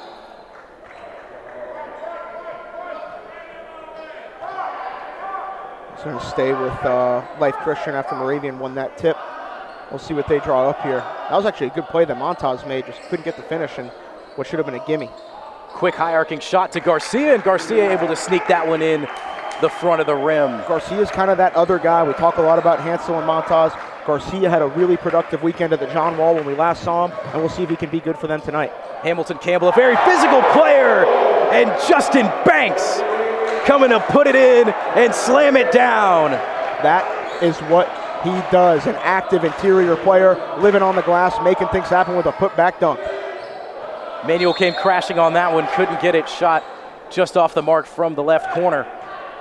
5-2, still a 3-point lead for Moravian Prep. Coach Ellis frustrated with Myar not battling back for the rebound there. Montas, great adjustment, able to sneak through a couple defenders and put that one in. Eli Ellis. Hansel Emmanuel working on him. Freshman trying to carve something out. Now they'll give it to Jackson Holt. Holt, he's got to lay it into the paint. Holt, able to put that one in off the glass. Jackson Holt has proven himself as one of the best shooters on the East Coast all year long. Now showing the ability on the dribble drive to get the finish through traffic. Some more miscommunication as Hansel Emmanuel came streaking. He was looking to move in towards the wing, and pass intended for him goes out of bounds at half court. 2 minutes already gone by, 7-4. Moravian Prep leads. Holt into the left corner. Now they'll swing it up to Ellis on the wing. Ellis trying to work through Hansel Emmanuel. Good defense play by him, still trying to find something. Now they'll feed it to Banks, and Banks Can't get that one too strong off the glass. He'll get his own rebound. 3 men underneath, and whistle's finally gonna blow as that ball was stripped out of his hands. Jump ball gonna be called. Banks battling underneath, but a good job by Life Christian just sending bodies at him, not letting him go back up clean with it on the 3rd attempt. Campbell in for Ellis, now to Holt. Thought about it, but couldn't get a handle on the ball. Another kick to Ellis, standing on the left wing. He's gonna try to carve down towards the baseline, entering the paint. Swing it to the right wing, Jackson Holt for 3. That is what he does. Jackson Holt has 5 of Moravian's 10. Timeout called on the floor by Life Christian. It's been, you know, like we said, we all talk about Eli Ellis and Hansel Emmanuel, but for Moravian Prep so far, it's been the combination of Wall, Banks, and Holt that have gotten them on the board, and they're up 10-4 here early. Once again, for everybody tuning in, thanks for joining us here on the Hoop State Network. If you got any questions, I got the live chat pulled up. Shoot us some questions. If we got time, we'll answer it during some breaks like this. Just fill the air a little bit, get a little bit more of a personal interaction with everybody at home. Also, send in where you're watching from. I'm curious. If we got anybody watching from far away across the country, curious where everybody is tuning in from for this high-level game. Definitely.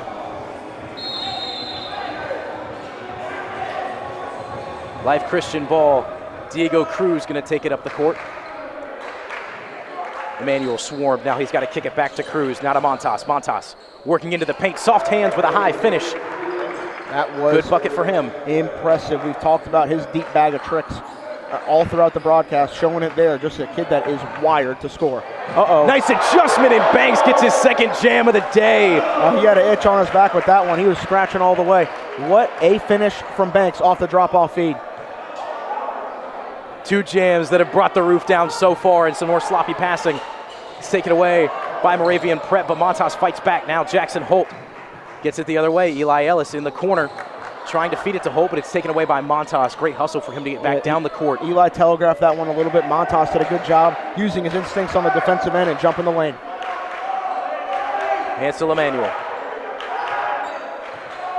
stands at the top, trying to feed it in to Garcia. That one goes off the side of the backboard, but a foul going to be called. So Braylon Garcia is going to head to the line. I thought that was actually solid defense from Ellis there. He kind of was dealing with Garcia trying to body him and stood his ground. Maybe he got him on the arm on the way up that I didn't see, but I thought Ellis did a solid job there defensively. But Garcia gets rewarded for the work that he's putting in. First one falls. All right, so we got Nebraska, Pennsylvania, Michigan, Maine, Kentucky, a couple North Carolina, Texas, West Virginia. The Ukraine. We hope you're doing well. All thoughts and prayers out to the Ukraine if you're actually there. We got somebody who said they were from Japan as well. Yeah, absolutely. For everyone. Y'all are actually there tuning in. That is phenomenal. Thanks for joining us here on the Hoop State Network on the other side of the world. Definitely. Let's see what Moravian Prep can do. Get it back to Campbell. Little soft pressure look here from Life Christian, just making Moravian kind of earn their dribble up the floor. 4-point game. Campbell gonna kick it to Holt in the corner, swarming in. Moravian is gonna launch threes. Ellis gets it to go. Moravian up 15-8. Eli Ellis, the menace, gets his first points of the game. Garcia to Emmanuel, and that one slips off his fingertips. Another sloppy turnover for Life Christian. That's the third of the half. Yeah, just not in a rhythm. Not in a rhythm right now.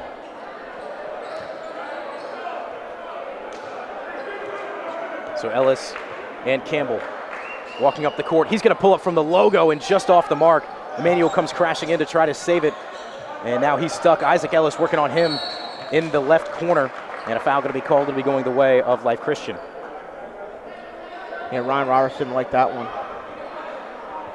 Coach Ellis said it's all right. Is what it is. Montas back to Emmanuel. Going to go back and forth till they cross half court. Montas with some momentum, running downhill, runs over a body, and a charge going to be called. Banks hits the deck. That was actually Wool, sorry. No, you're good. Easy to get those two mixed up. Myar Wool got some hard coaching from big Jeremy Ellis over there on the sideline. Got right back into the game and made a play for his team. That's exactly what you want to see from a young man. I got to say, I was down there during warm-ups, and Myar Wool's shoes are the best on the court right now. Oh, those are the, I think he got those playing last summer with Loaded, the Eric Emmanuel Hardens. Those things are clean. Oh, yeah. Now here's Wool. He'll kick it to Campbell. Perks of playing circuit ball. And Eli Ellis left alone under the basket. And you don't get an easier two than that. That's the easiest bucket he'll get all season. Tell you what, Moravian Prep is slicing and dicing on the offensive end right now, really putting up a great performance, shooting it at a pretty high level. 9-point lead. Now here's Emmanuel. High pass to Garcia. He's going to try to run down the baseline. He'll hit a wall. Now they'll swing it to the left corner. Montas for three. Too much on it. James going to be able to get the rebound. He fought over two Moravian Prep defenders. Now going to try to rustle his way to the basket and is able to put it in. A very physical effort to get the two.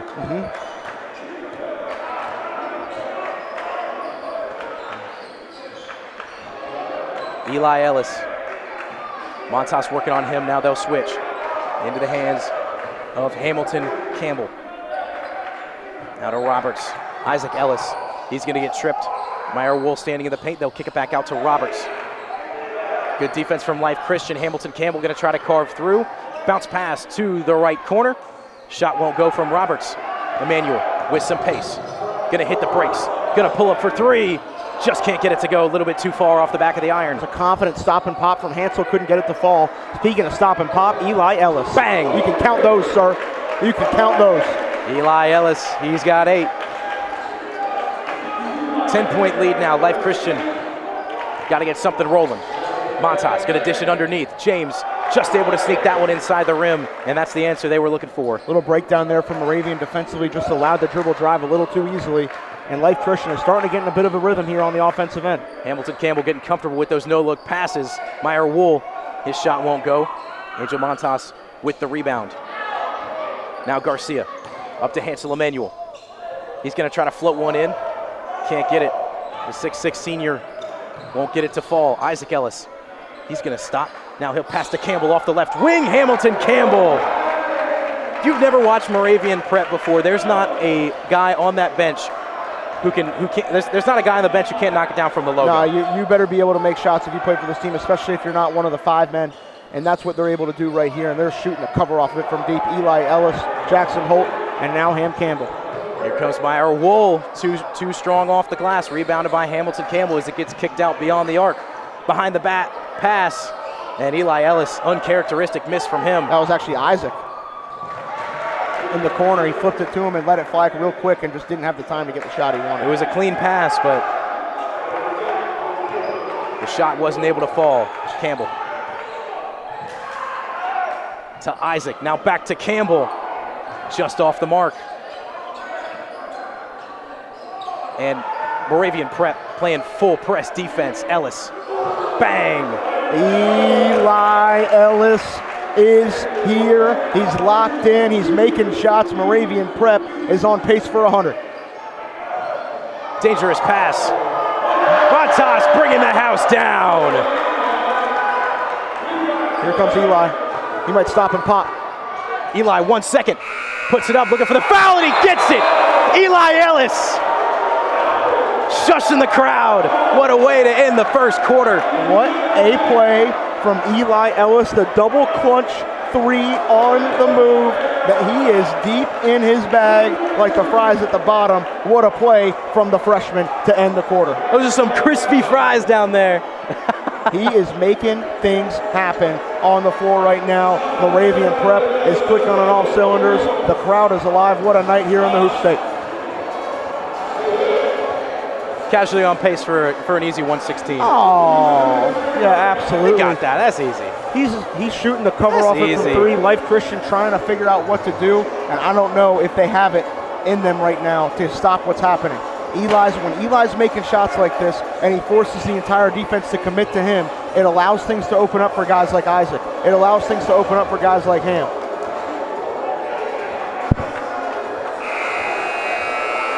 And somebody in the chat had said it. Organization. This team, it looks extremely organized, and you got to agree with that. I mean, Jeremy Ellis has these guys coached to perfection. He's a legitimate candidate for Coach of the Year in North Carolina. I think the biggest thing that you see from Moravian Prep, when you look at coach, personnel, style, and interpersonal, the way they are together as a team, I don't know if there's a group in North Carolina that fits better than them. And they're going to be on a mission here to win the Hoop State Championship next weekend. But until then, they got Life Christian to deal with, and they're off to a great start. Big Timmy into the game, a new piece at Moravian. See what he's able to do. High pass almost goes out of bounds, able to be kept in bounds by Brown. He's going to swing it to Emmanuel. Thought about an open three, now he'll kick to Montas in the left corner. That was Garcia, That's Garcia, excuse me. Garcia couldn't get it, and an off-the-ball foul going to be called.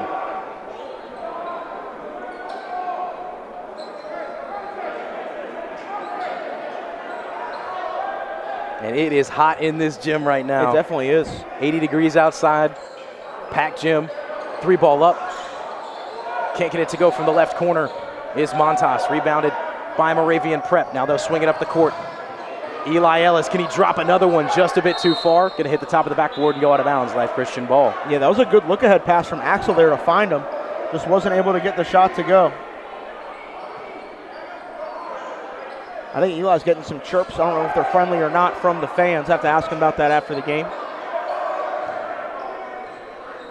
Montas now. Rainbow pass to Garcia, and Garcia gonna be fouled as he hits the floor. He'll head to the line and shoot two. Who do you think this crowd is cheering? That's actually a great question. Who do you think this crowd's cheering for? I think they're just here to appreciate the game, Dave. If I'm going to be completely I mean, honest I gotta be honest. If I was in the crowd, that's how I would be. But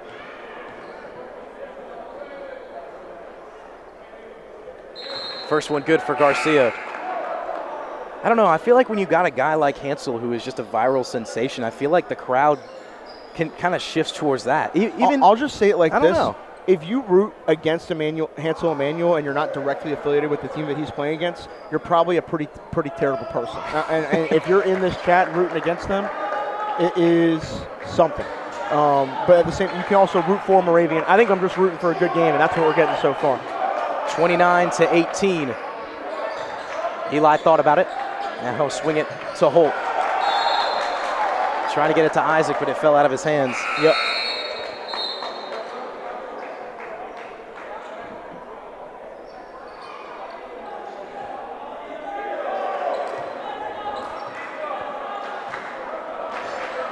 Quiet start for Hansel Emmanuel. Gonna try to streak, find a man inside, and a beautiful pass, but it runnels out of the basket. Rebounded by Moravian Prep. It was a great idea from Hansel, just the timing was a bit off. A good pass from Ellis to Teeb, he couldn't get the shot. Teeb can't get it, but it's taken away by Jackson Holt. The crowd really wanted a Hansel dunk. He would have had it if he would have taken that away. That would have brought this place down. Eli, Teeb. Now a pass to the right corner and a travel going to be called. Caden Fitzgibbons. That is actually not Caden Fitzgibbons. That's the new fellow, Big Tim. What's that name again? I just call him Tim. Tim? I didn't get his last name from Coach Ellis. I know him as Tim. And apparently he's a really, really good player. He's a sophomore, 2024, and he's a character. So our boy Tim. Tim, Big Tim. Tim. From I believe, Union County, South Carolina. Thank you for the correction there. Oh, you know I'm on top of it.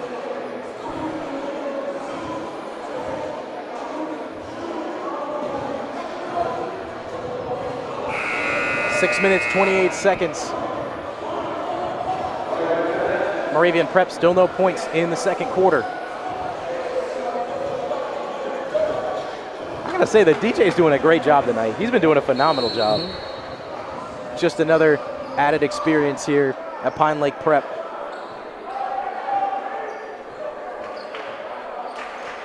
Hansel Emmanuel dishing into Angel Montas. Now a shot from the left wing, just a bit too far for Vanderhorst. Ball rebounded by Big Tim.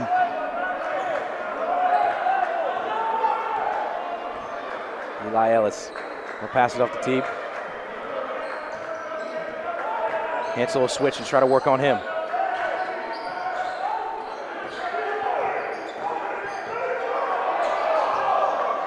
Ellis. Axel.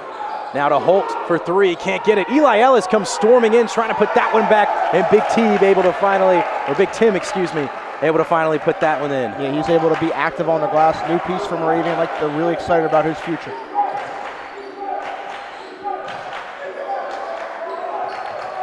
Dishing inside to Garcia. Off the glass and in. Didn't have much of an angle there. He made the best of a bad situation. 31-20, 5 minutes, 27 seconds left. Eli Ellis thought about pulling up. Now he'll work around Vanderhorst. They'll kick to Holt in the corner. Now back up to Ellis standing at the top. Ellis. Just trying to figure it out. Hit a couple walls now behind his back. He'll kick it to Holt on the left wing. Now to Johan Axel. So that's got to be a foul. Axel has done a good job so far in the middle of that zone, kind of providing pressure, making good decisions with the ball in his hands. Some pacing, oh my goodness! Bring the house down, Angel Montas! Wow, what a play from Montas. That one came out of left field. He came flying down the lane for the M1 over Big T. What a play from Angel Montas. I apologize to everybody at home whose speakers I just blew out. But oh my goodness, and give him the and one.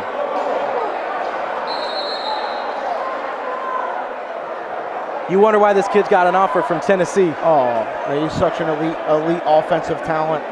He came down the lane and spiked that with purpose. The live stream's like 2 minutes behind. I can't wait for them to see that. Oh, they're gonna go crazy. And he makes it.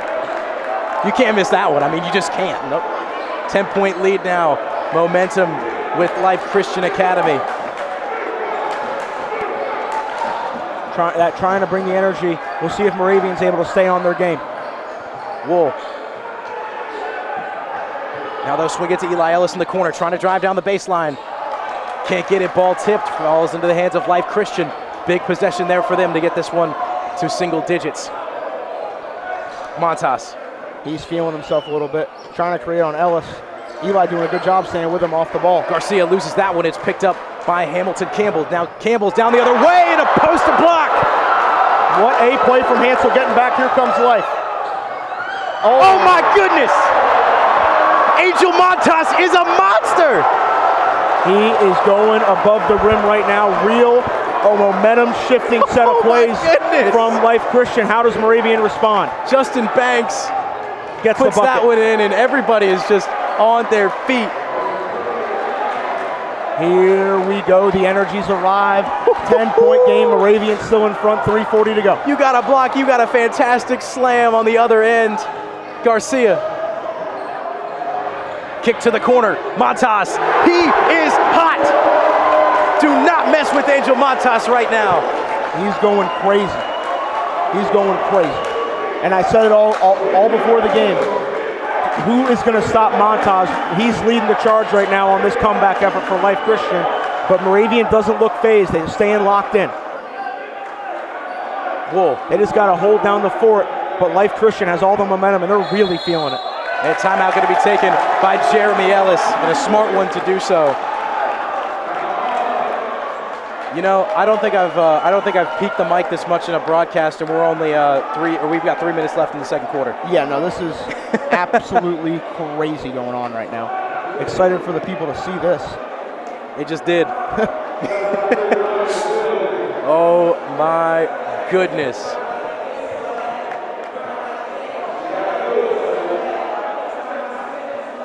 So during halftime, I'll hang out here for a little bit, take some questions if anybody's got them in the chat. Almost 600 viewers with us. Thank you so much for joining us on this amazing Thursday night as we broadcast live from Mooresville, North Carolina. Trying to get it in. Here's Eli Ellis. Right back to Campbell. They got to get someone in that middle of that zone. Hamilton Campbell working on the left wing. Now they'll find Eli inside. He's going to dish it out to Hamilton Campbell and just can't get it to go. Rebounded by Life Christian. 7-point lead. Now here's the matchup we wanted to see. Montas on Wool. Oh my goodness. Oh boy. Angel Montas has brought the crowd to its feet. He is bringing this crowd into this ball game right now. What a stretch of play from Mr. Montas. I said it was hot in this gym earlier, and I'm sweating right now. It's scorching in here after that. He is letting it fly. Holt for the answer. No. Can't get it. Rebounded by Garcia. He hits the floor, but they'll send it up to Hansel Emmanuel. 4-point game. Angel Montas. He's going to let it fly again. Montas. Gonna step back three from the corner. Just a bit too far. That's going to go the way of Life Christian Academy, bouncing off of Wool's leg. Okay, let's take a breather. We got to breathe. Oh, this is normal stuff here. Montaz is going crazy, and they're getting him the ball again. They got to keep Wall on him, I think, even though he was able to score on him last time. Now they're trying to get Hansel isolated on Ellis. High ball Hansel Emmanuel. Hansel.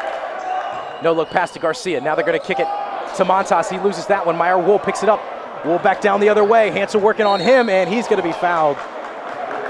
Hansel Emmanuel stuck his hand in there just to prevent anything from happening. Good foul from Hansel. If you're going to foul the guy, make sure he doesn't make the shot. And now Wool will have 2 free throws off the turnover.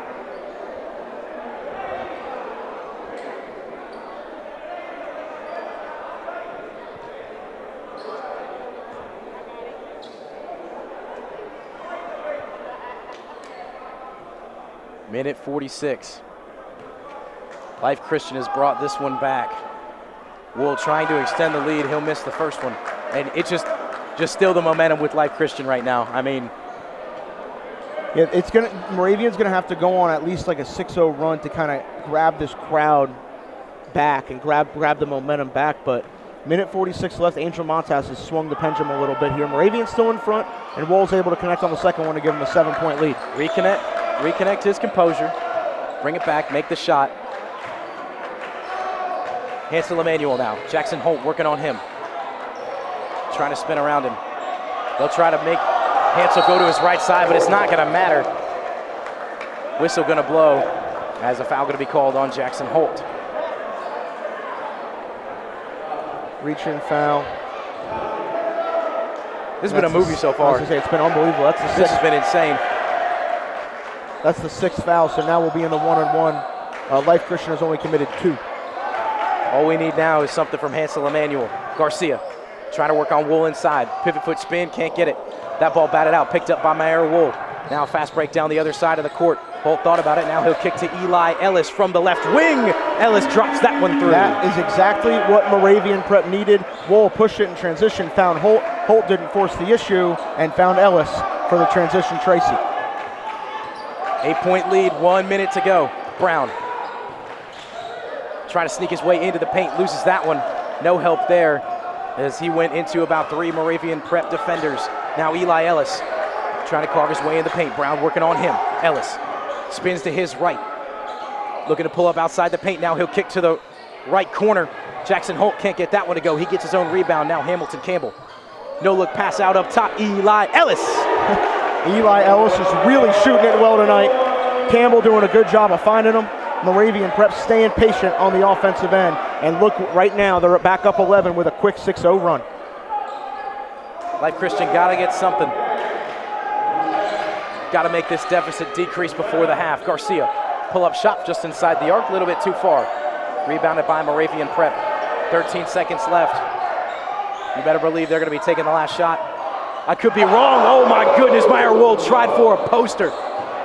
He almost put Garcia in a body bag, but it's going the other way. Garcia for 3, just a bit too far. He tried to bring the house down.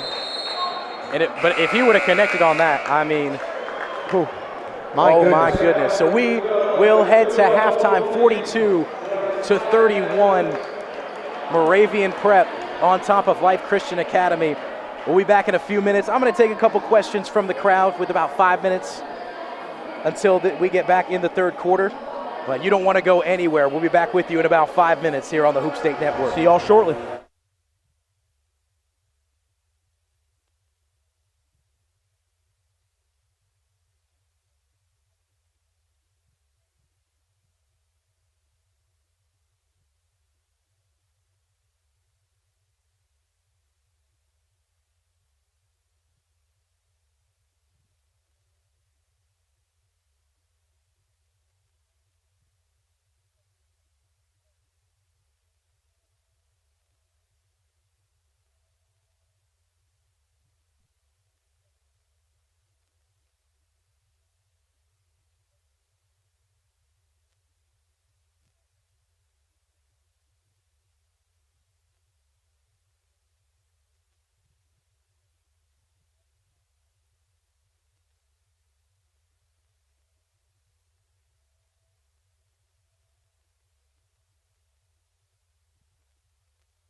Welcome back for the start of the second half here from Pine Lake Prep in Mooresville, North Carolina.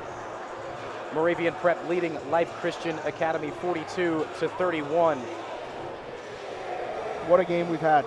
It's been a movie so far, and I don't expect it to stop. So, Miles, as we get set for this second half, what are your keys for both teams to stay in this one and pull out a victory? I think if I were to say one word, it's probably composure. There's been a lot of exciting moments on both sides. The three-point bombs from Moravian, Angel Montas going on, acting like basically a one-man wrecking crew, just completely making things happen. I know Coach Ellis was real hard on his boys at the half. I feel it.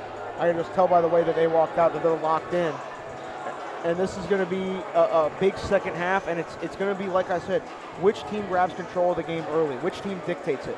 I think there's going to be another stretch where both teams make momentum-shifting plays, especially if Hansel gets above the rim or gets another big-time block. So we'll see what's going to go down here in the final 16. Yeah, we got a question from one of the viewers. So how should Life Christian handle that press defense that Moravian plays and handle Eli Ellis in three-point shooting? Patience. It's not getting frazzled. It's not allowing Moravian to dictate your decisions. And I think that's the biggest key, but all of that's much easier said than done. And the other thing is, if Moravian's getting out on the break, it's 3 points. With the way that they've been shooting the ball today, I obviously teared off a little bit there, but Eli Ellis was able to make some things happen. But second half is now underway. Ham Campbell with the rock. Hamilton Campbell. They'll swing it to Holt in the left corner. Now Meyer Wool open from the right wing, able to get that one going in a great way for Moravian Prep to get started.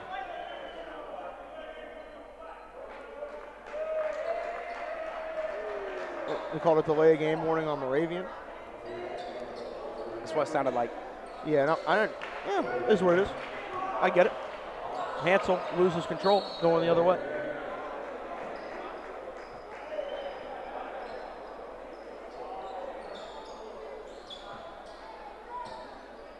So after losing that one, it'll be Moravian Prep ball. Hamilton Campbell leading this squad at the helm. Now to Holt. Campbell. Montas working on him. No look pass to Holt in the corner. Covered up, and that pass swatted out of bounds by James. Yeah, Ham was in a tough spot there. If Jackson was going to catch that, he kind of had to shoot it with the way the defense is swarming in. Luckily, Moravian will keep possession.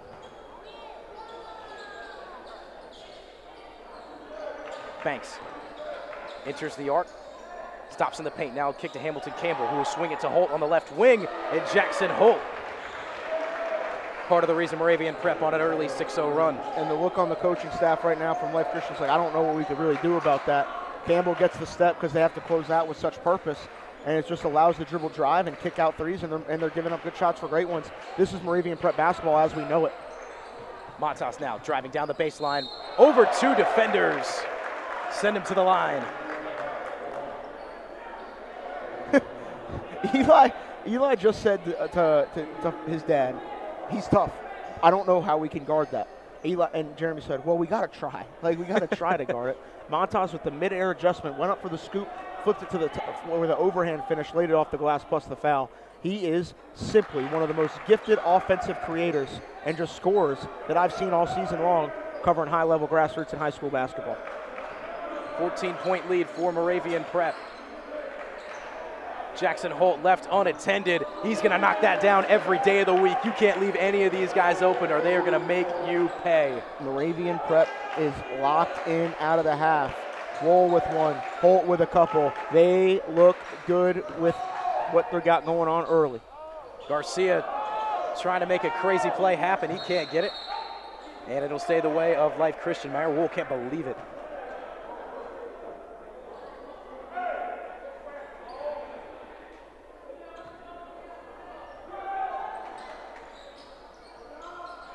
Hansel's pass taken away. A bit of a dangerous pass. Moravian Prep had everybody locked up. Hamilton Campbell looking for the alley-oop. Justin Banks, bring it home. What a pass from Campbell. He is one of the most gifted distributors, like another one I've seen all season long. He drew the defense in. He knew he had Justin Banks waiting there for the lob, and he punched that thing. What a play from Ham Campbell and Justin Banks. Where did he just get an offer from? He committed. He committed to Lenore Ryan. He's going to be playing. That was it. It was right in the backyard of Moravian Prep in Hickory at the Division II level. And I'll tell you what, they got themselves a steal. He's a culture guy. He's a coach on the floor. Coach Ellis has told me for 3 years that Hamilton Campbell's a future Division I head coach. And I gotta say this. I'm only an hour from Lenore Ryan up in Boone. Yep. I'm gonna be making some trips next year. I'm gonna be making some trips. And Eli Ellis just took a peek into the booth and said, "Hoop State, I need it. Hoop State, I need it." Shout out Anthony Simmons. Wish you were here with us right now. But the culture and the saying has spread. Hoop State, we need it. Eli Ellis and Moravian Prep in control, up 19 with 6:06 to go here in the third quarter.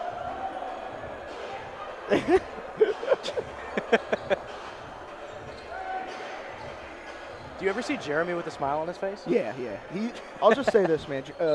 Jeremy Ellis has been a very, very. There it is. That's Moravian right there. Jeremy's been great to me over the past, I think, 3 to 4 years that I've known him. He's been a guy that's helped me out with meeting people, networking, and is someone that is definitely a big advocate for me, and I appreciate him for that. So Jeremy, as tough as he is around the edges, especially with his team, he coaches his tail off. He loves these kids, and he wants the best for all of them and everyone around it. So it's exciting to see what they're building over there in Hickory at Moravian Prep. Holt, another one, couldn't get it. Meyer Wool comes flying in, trying to get the putback, but he's going to be fouled.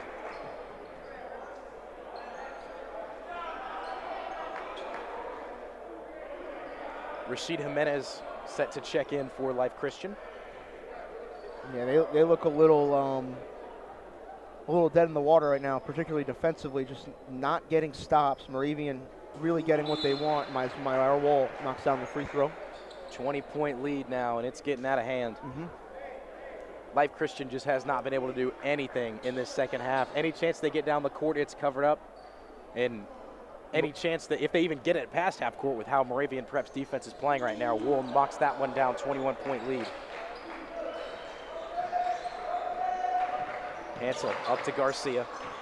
Now they'll feed it to Angel Montas. Thought about it, but two defenders swarmed him. Now Garcia underneath the easy lay. Mm-hmm. Moravian was trying to force a turnover there. I think Ham Campbell had something to say to the official.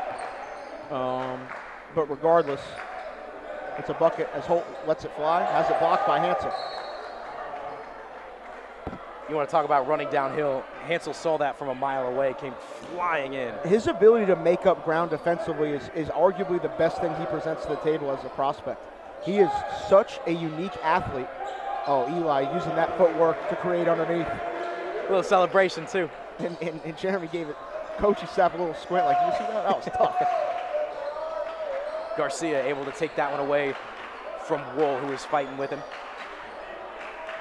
Now, Emmanuel. Eli and Garcia. Eli and Montas were chatting. Down the baseline, he can't get it in the paint. Rebounded by Hamilton Campbell. Now back up the other way, long pass in for Banks. They'll kick it to Eli Ellis in the right corner. Not enough on it. Hamilton Campbell able to get it. What a smooth behind the back pass. Lay it down. Wool just can't get it. He is on his Pistol Pete right now.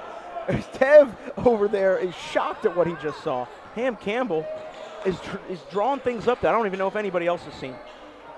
Hansel Emmanuel trying to make something work. No foul called. Last touch by Moravian Prep as it goes out of bounds.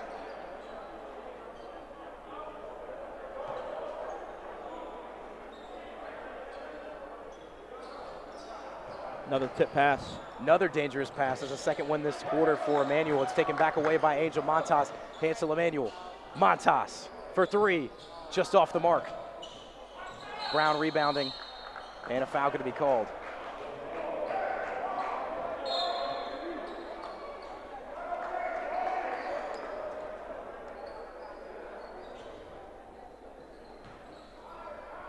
Life Christian only got 12 minutes to work with. They got to get something rolling. It's been really hard with this Moravian Prep defense. Garcia covered up, having to swing it out to Hansel Emmanuel. Take it off the right wing. Emmanuel gonna pull up. Hansel Emmanuel with his first points. Great job for Hansel, stopping on a dime and pulling up for three. Confident shot. We'll see if he can get going. So now Life Christian forcing some quick passes from Moravian Prep. Eli Ellis spinning in the paint, in addition underneath the Banks. Now they'll swing it around the arc. Back to Jackson Holt. And a whistle gonna blow.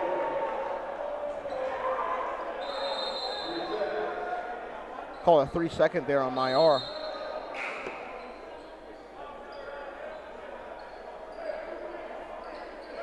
Some of the stuff Moravian Prep's doing right now feels like the Harlem Globetrotters. It's awesome. That's what they're trying to do, man. They like to have fun when they play. Ham Campbell showing the razzle-dazzle with the way he's moving the basketball right now. And they're really trying to not let Montaz get into a rhythm at all. Garcia gonna try to work his way. Little Euro step in the paint off the glass. Good bucket for him, and that's one that they desperately need. They're gonna have to get a few more if they want any chance of coming back in this one. Yep, they got back into a little bit of a rhythm trying to get to the basket.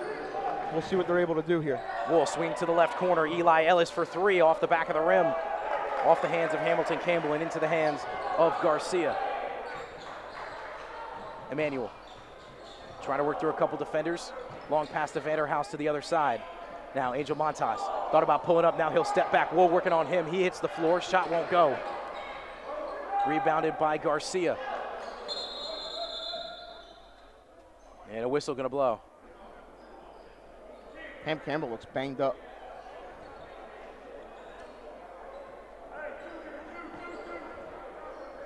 He's gonna walk to the edge of the bench and walk back. He's holding that left shoulder. Yeah, he's a tough kid. I'm sure he's gonna fight through it and lock in and, you know, see what they can do. Luckily, Moravian has built up a nice lead. Vanderhorst dishing it to Garcia. Garcia carving his way through the paint. Shot up, won't go. And out of bounds, last touched by Mayor Wool. Justin Banks checking in as Wool will head to the bench.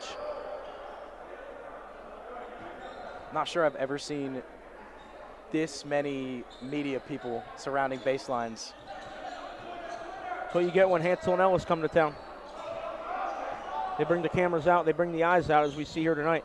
Hansel trying to go up high. He's going to be fouled.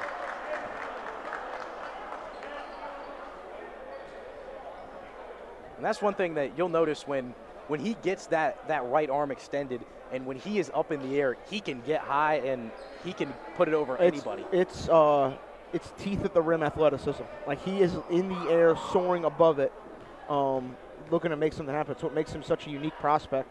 See if he's able to connect with the line here. Big Timmy's going to come out and get a breather as Wool comes back in.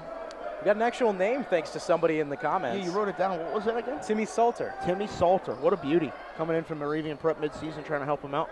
I like Big Timmy. Oh, Ellis is high on him. He told me a lot about him. Apparently, he's a character, too. He said his life dream was to be a mechanic. It's awesome. Like Christian trying to play a little bit of press defense. Meyer Wool now looking to carve his way inside the arc. Now he'll step back out. Trying to make another entrance from the right wing. Wool down the baseline, trying to go up and under, loses the ball, rebounded and taken away by Life Christian. Angel Montas to Hansel Emmanuel, and there goes the roof. Needed. That is what the people wanted to see. Hansel Emmanuel flying above the rim. Eli Ellis gonna run his way along the court. Now they'll dish it around. Isaac Ellis in the game. Moravian's got to keep their foot on the gas, only up 13. Very good mid-air adjustment from Eli Ellis, but can't get it to fall. Here comes Hansel Emmanuel. Stopping on a dime. Gonna pull up from deep. Gets it to go! Here is Hansel Emmanuel. He can do it. He's starting to show out. He's starting to do what everybody expects him to do. Hansel started off cold offensively. He's gotten himself in a rhythm, starting with defense. And here comes Moravian. The other way. And they call a foul, it looks like. Garcia looks like he took an elbow. I think they might have banged knees. I know it looks like Justin Banks is shaking up.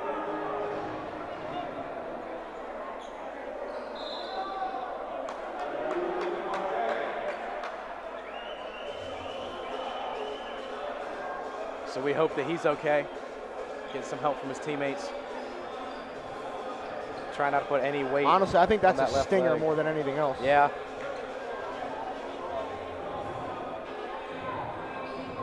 Oh, the ball! Everybody, the stream just saw it.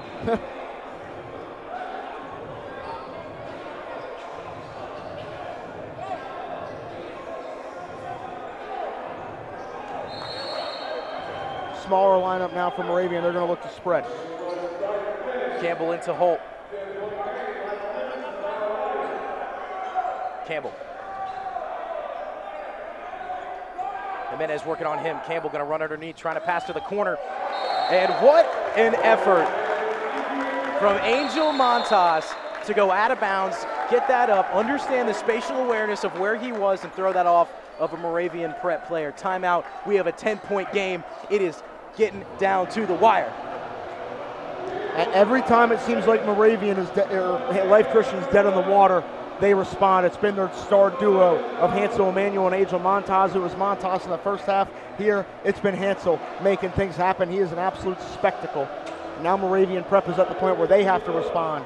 Once again, it looks like they're dealing with some injuries in the front court. It looks like Justin Banks is banged up, and they're going to have to figure it out with this smaller lineup on the floor for the next stretch. It's Eli, Isaac Ellis, Ham Campbell, Jackson Holt, and Ryan Roberts, and we'll see what they're able to do.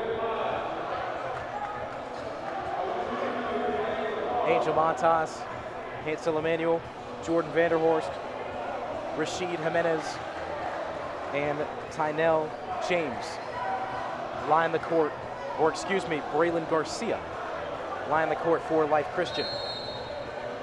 Emmanuel going to inbound to Vanderhorst, now give it right back to Emmanuel. Press defense being played, they're able to sneak out of it. Now into the hands of Garcia. Long pass over to Angel Montas, trying to get something going, using some speed into the paint.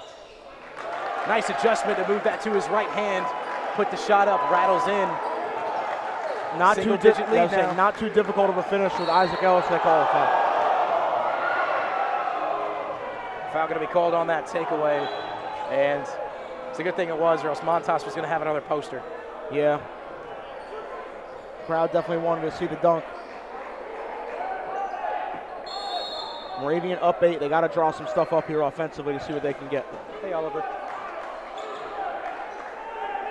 Can't leave him open. Jackson Holt, splashdown.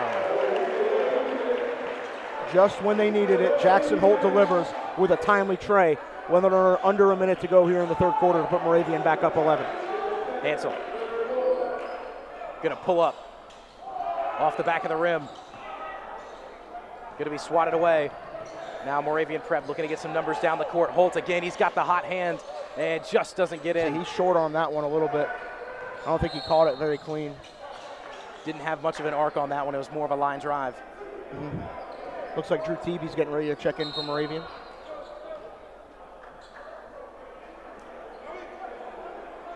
Teeby checks in as well as number 31 for Life Christian. I do not have him on the roster, so I do apologize.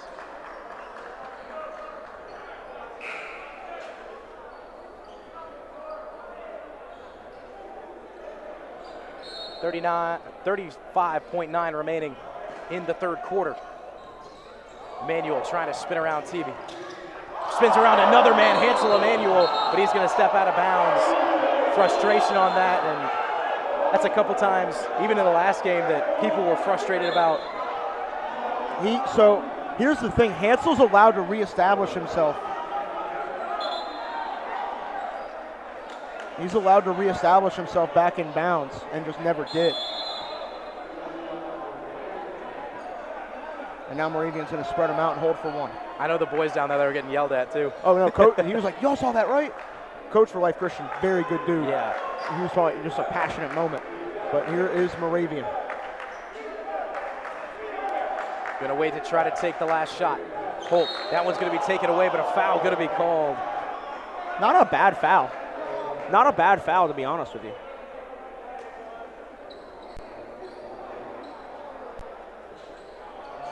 $10.1. 11-point lead. Life Christian was down by as much as 20. Eli's got 5 seconds. Let's see what he's got. Eli Ellis to Jackson Holt at the buzzer. Can't get it. Rebounded underneath by Life Christian.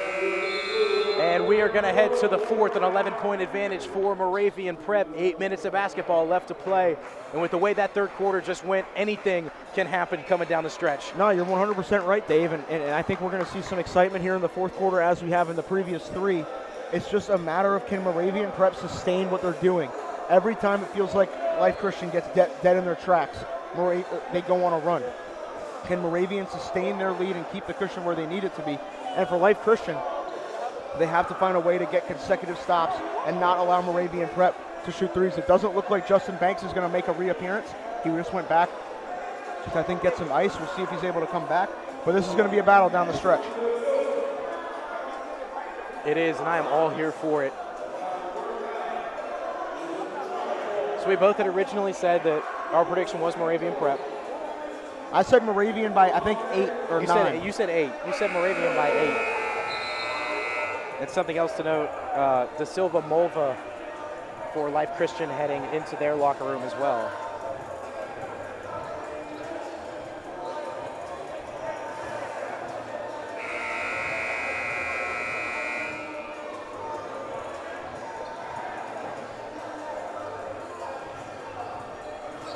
Banks is back on the bench. He limped over there. We'll see how he's feeling. I gotta say, it has felt like we've sat through 3 basketball games right now. Yeah. I'm all here for it.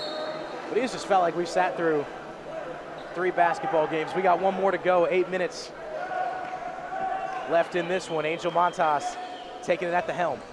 Montas gonna stop on a dime. Step back 3 from the right wing, off the back of the rim, won't go. Vanderhorst gets the rebound. Now Montas comes swarming back in. Nice adjustment. Soft right hand off the glass. Able to bounce it in. 9-point game, 7.5 minutes left to Roberts. He'll launch the 3. No good. Ryan Roberts just off the mark. Eli Ellis getting up there to get a hand on the ball, but it's going to be last touch by Moravian Prep.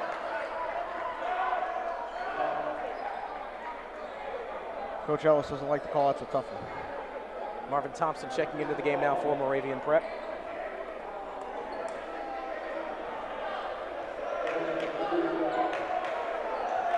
Big possession right here. Big possession right here. We'll see what Hansel can do. Vanderhorst. They'll give it to Garcia, now to Hansel. Montas gonna pull up for 3. Foul gonna be called, and it rattles out. That would have been a huge one if it could fall, but he's gonna have a chance to get him back at the line.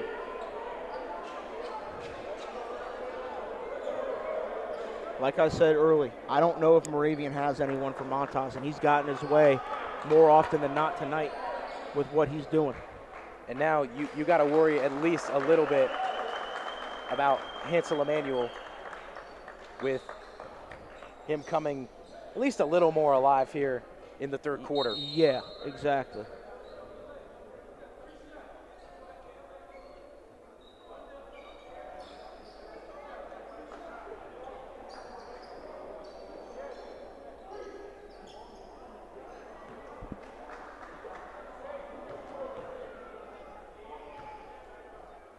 First shot up, able to knock it through.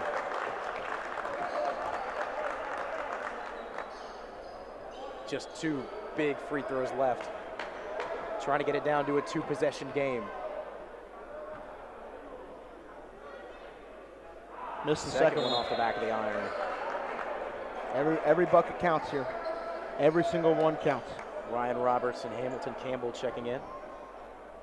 Well, the guy to monitor for Moravian with his ability to provide in such an impact just physically with his size and athleticism is Justin Banks, and he looks to be parked on that bench for now. 7-point lead. Angel Montas takes that one back, trying to work over Wool, and he's able to get that one to fall. Might have missed the free throw, but he's able to bring it to a 5-point game. He just absolutely ripped Ham Campbell. Easier said than done, too. 6 minutes and 50 seconds left. Kick to the corner. Eli Ellis very patient, able to knock that one down. Eli's been quiet in the second half. That is a huge shot for Ellis and Moravian. Put them back up 8. The patience on the 1 dribble pound and squared it up and let it fly. Vanderhorst getting bullied by Eli Ellis. Now he's going to have to kick it to Garcia. Garcia back to Vanderhorst. Gets covered up. Now Garcia trying to Euro step through the paint. He has that one taken away. Ball on the floor, and they're going to say he tripped Hamilton Campbell.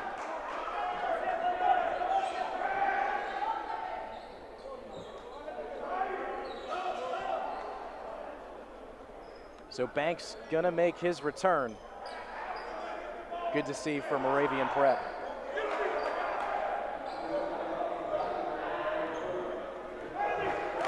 Hamilton Campbell. Him and Holt pass it back and forth. Now in the hands of Holt. Back to Campbell. Deep 3. Hamilton Campbell. What a clutch shot. It feels like every time they come knocking at the door, Ellis, Campbell, Holt, and company answer for Mo Prep. Hansel now. Finds a lane. Hansel up to the basket and one. Hansel Emmanuel on the verge of double-digit points in this one. Hansel's athleticism is absolutely crazy. What a play to blow by Holt. Holt was expecting help at the rim and just didn't have any of it.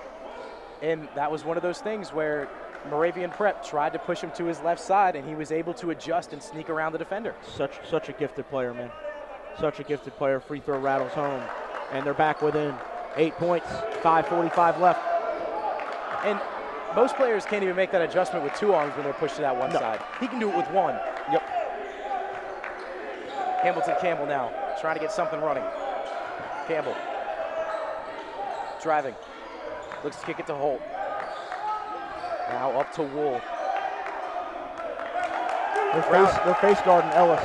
Brown and Eli Ellis were caught in the backcourt. Now Campbell has some free space, and he's able to lay it up and in. Big finish there from Cam. 10-point game. Only takes a little bit for this Life Christian team to get rolling. Brown up to Garcia. They're going to run something for Angel here. They got, maybe not. Now they're going to go for Garcia. Hansel give it into him. Looking for a foul. Wool blocks that one, and a foul going to be committed. I mean, there's nothing Holt could do except try to draw a charge. Wool, that looked like good defense from him. Maybe he got him on the hand. So I believe, are they calling Wool on that? Yeah, they did. Now Wool.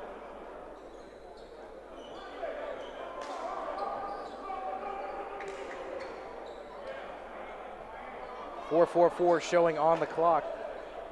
This quarter has flown by so far.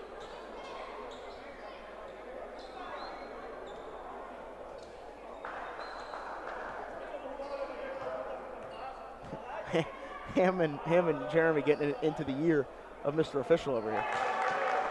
First one knocked down by Garcia. 9-point game.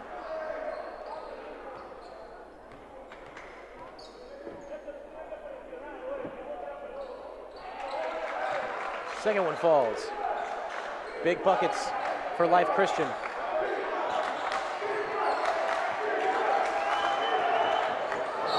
And Ellis collides with Garcia and hits the floor hard.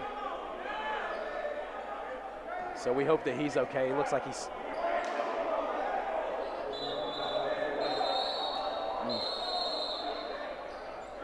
Is he bleeding? Oh, wow, yeah.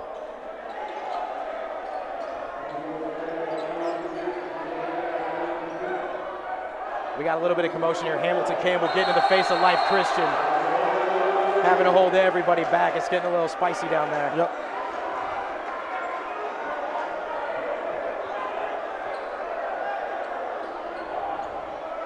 And Eli Ellis really hope that he's okay. Looks like it looks like they both got cut.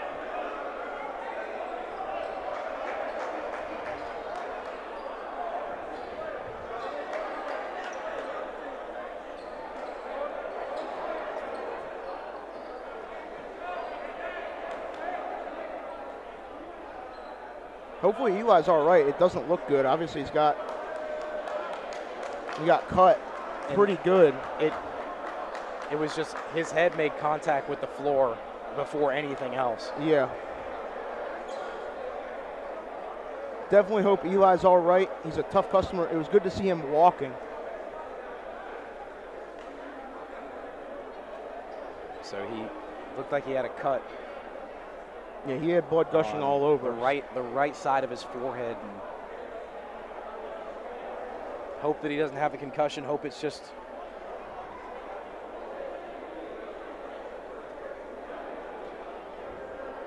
Saying a prayer for him right now over him. Definitely hope Eli is all right. We'd imagine he does not return to this game. Moravian Prep will have to hold down the fort without him.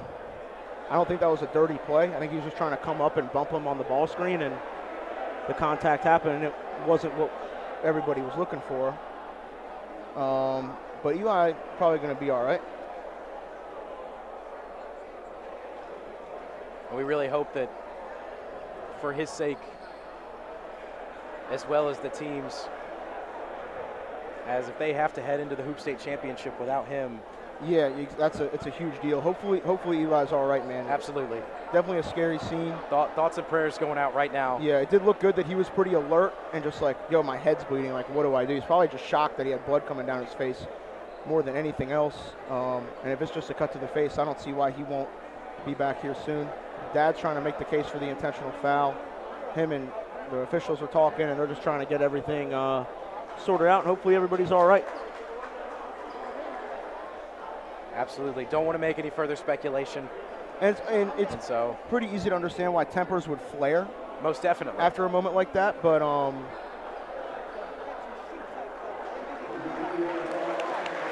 good to see Eli up and alert. He's going to go get checked out.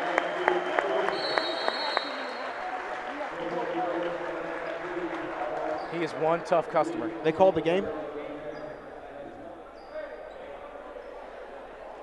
Did they? Yeah.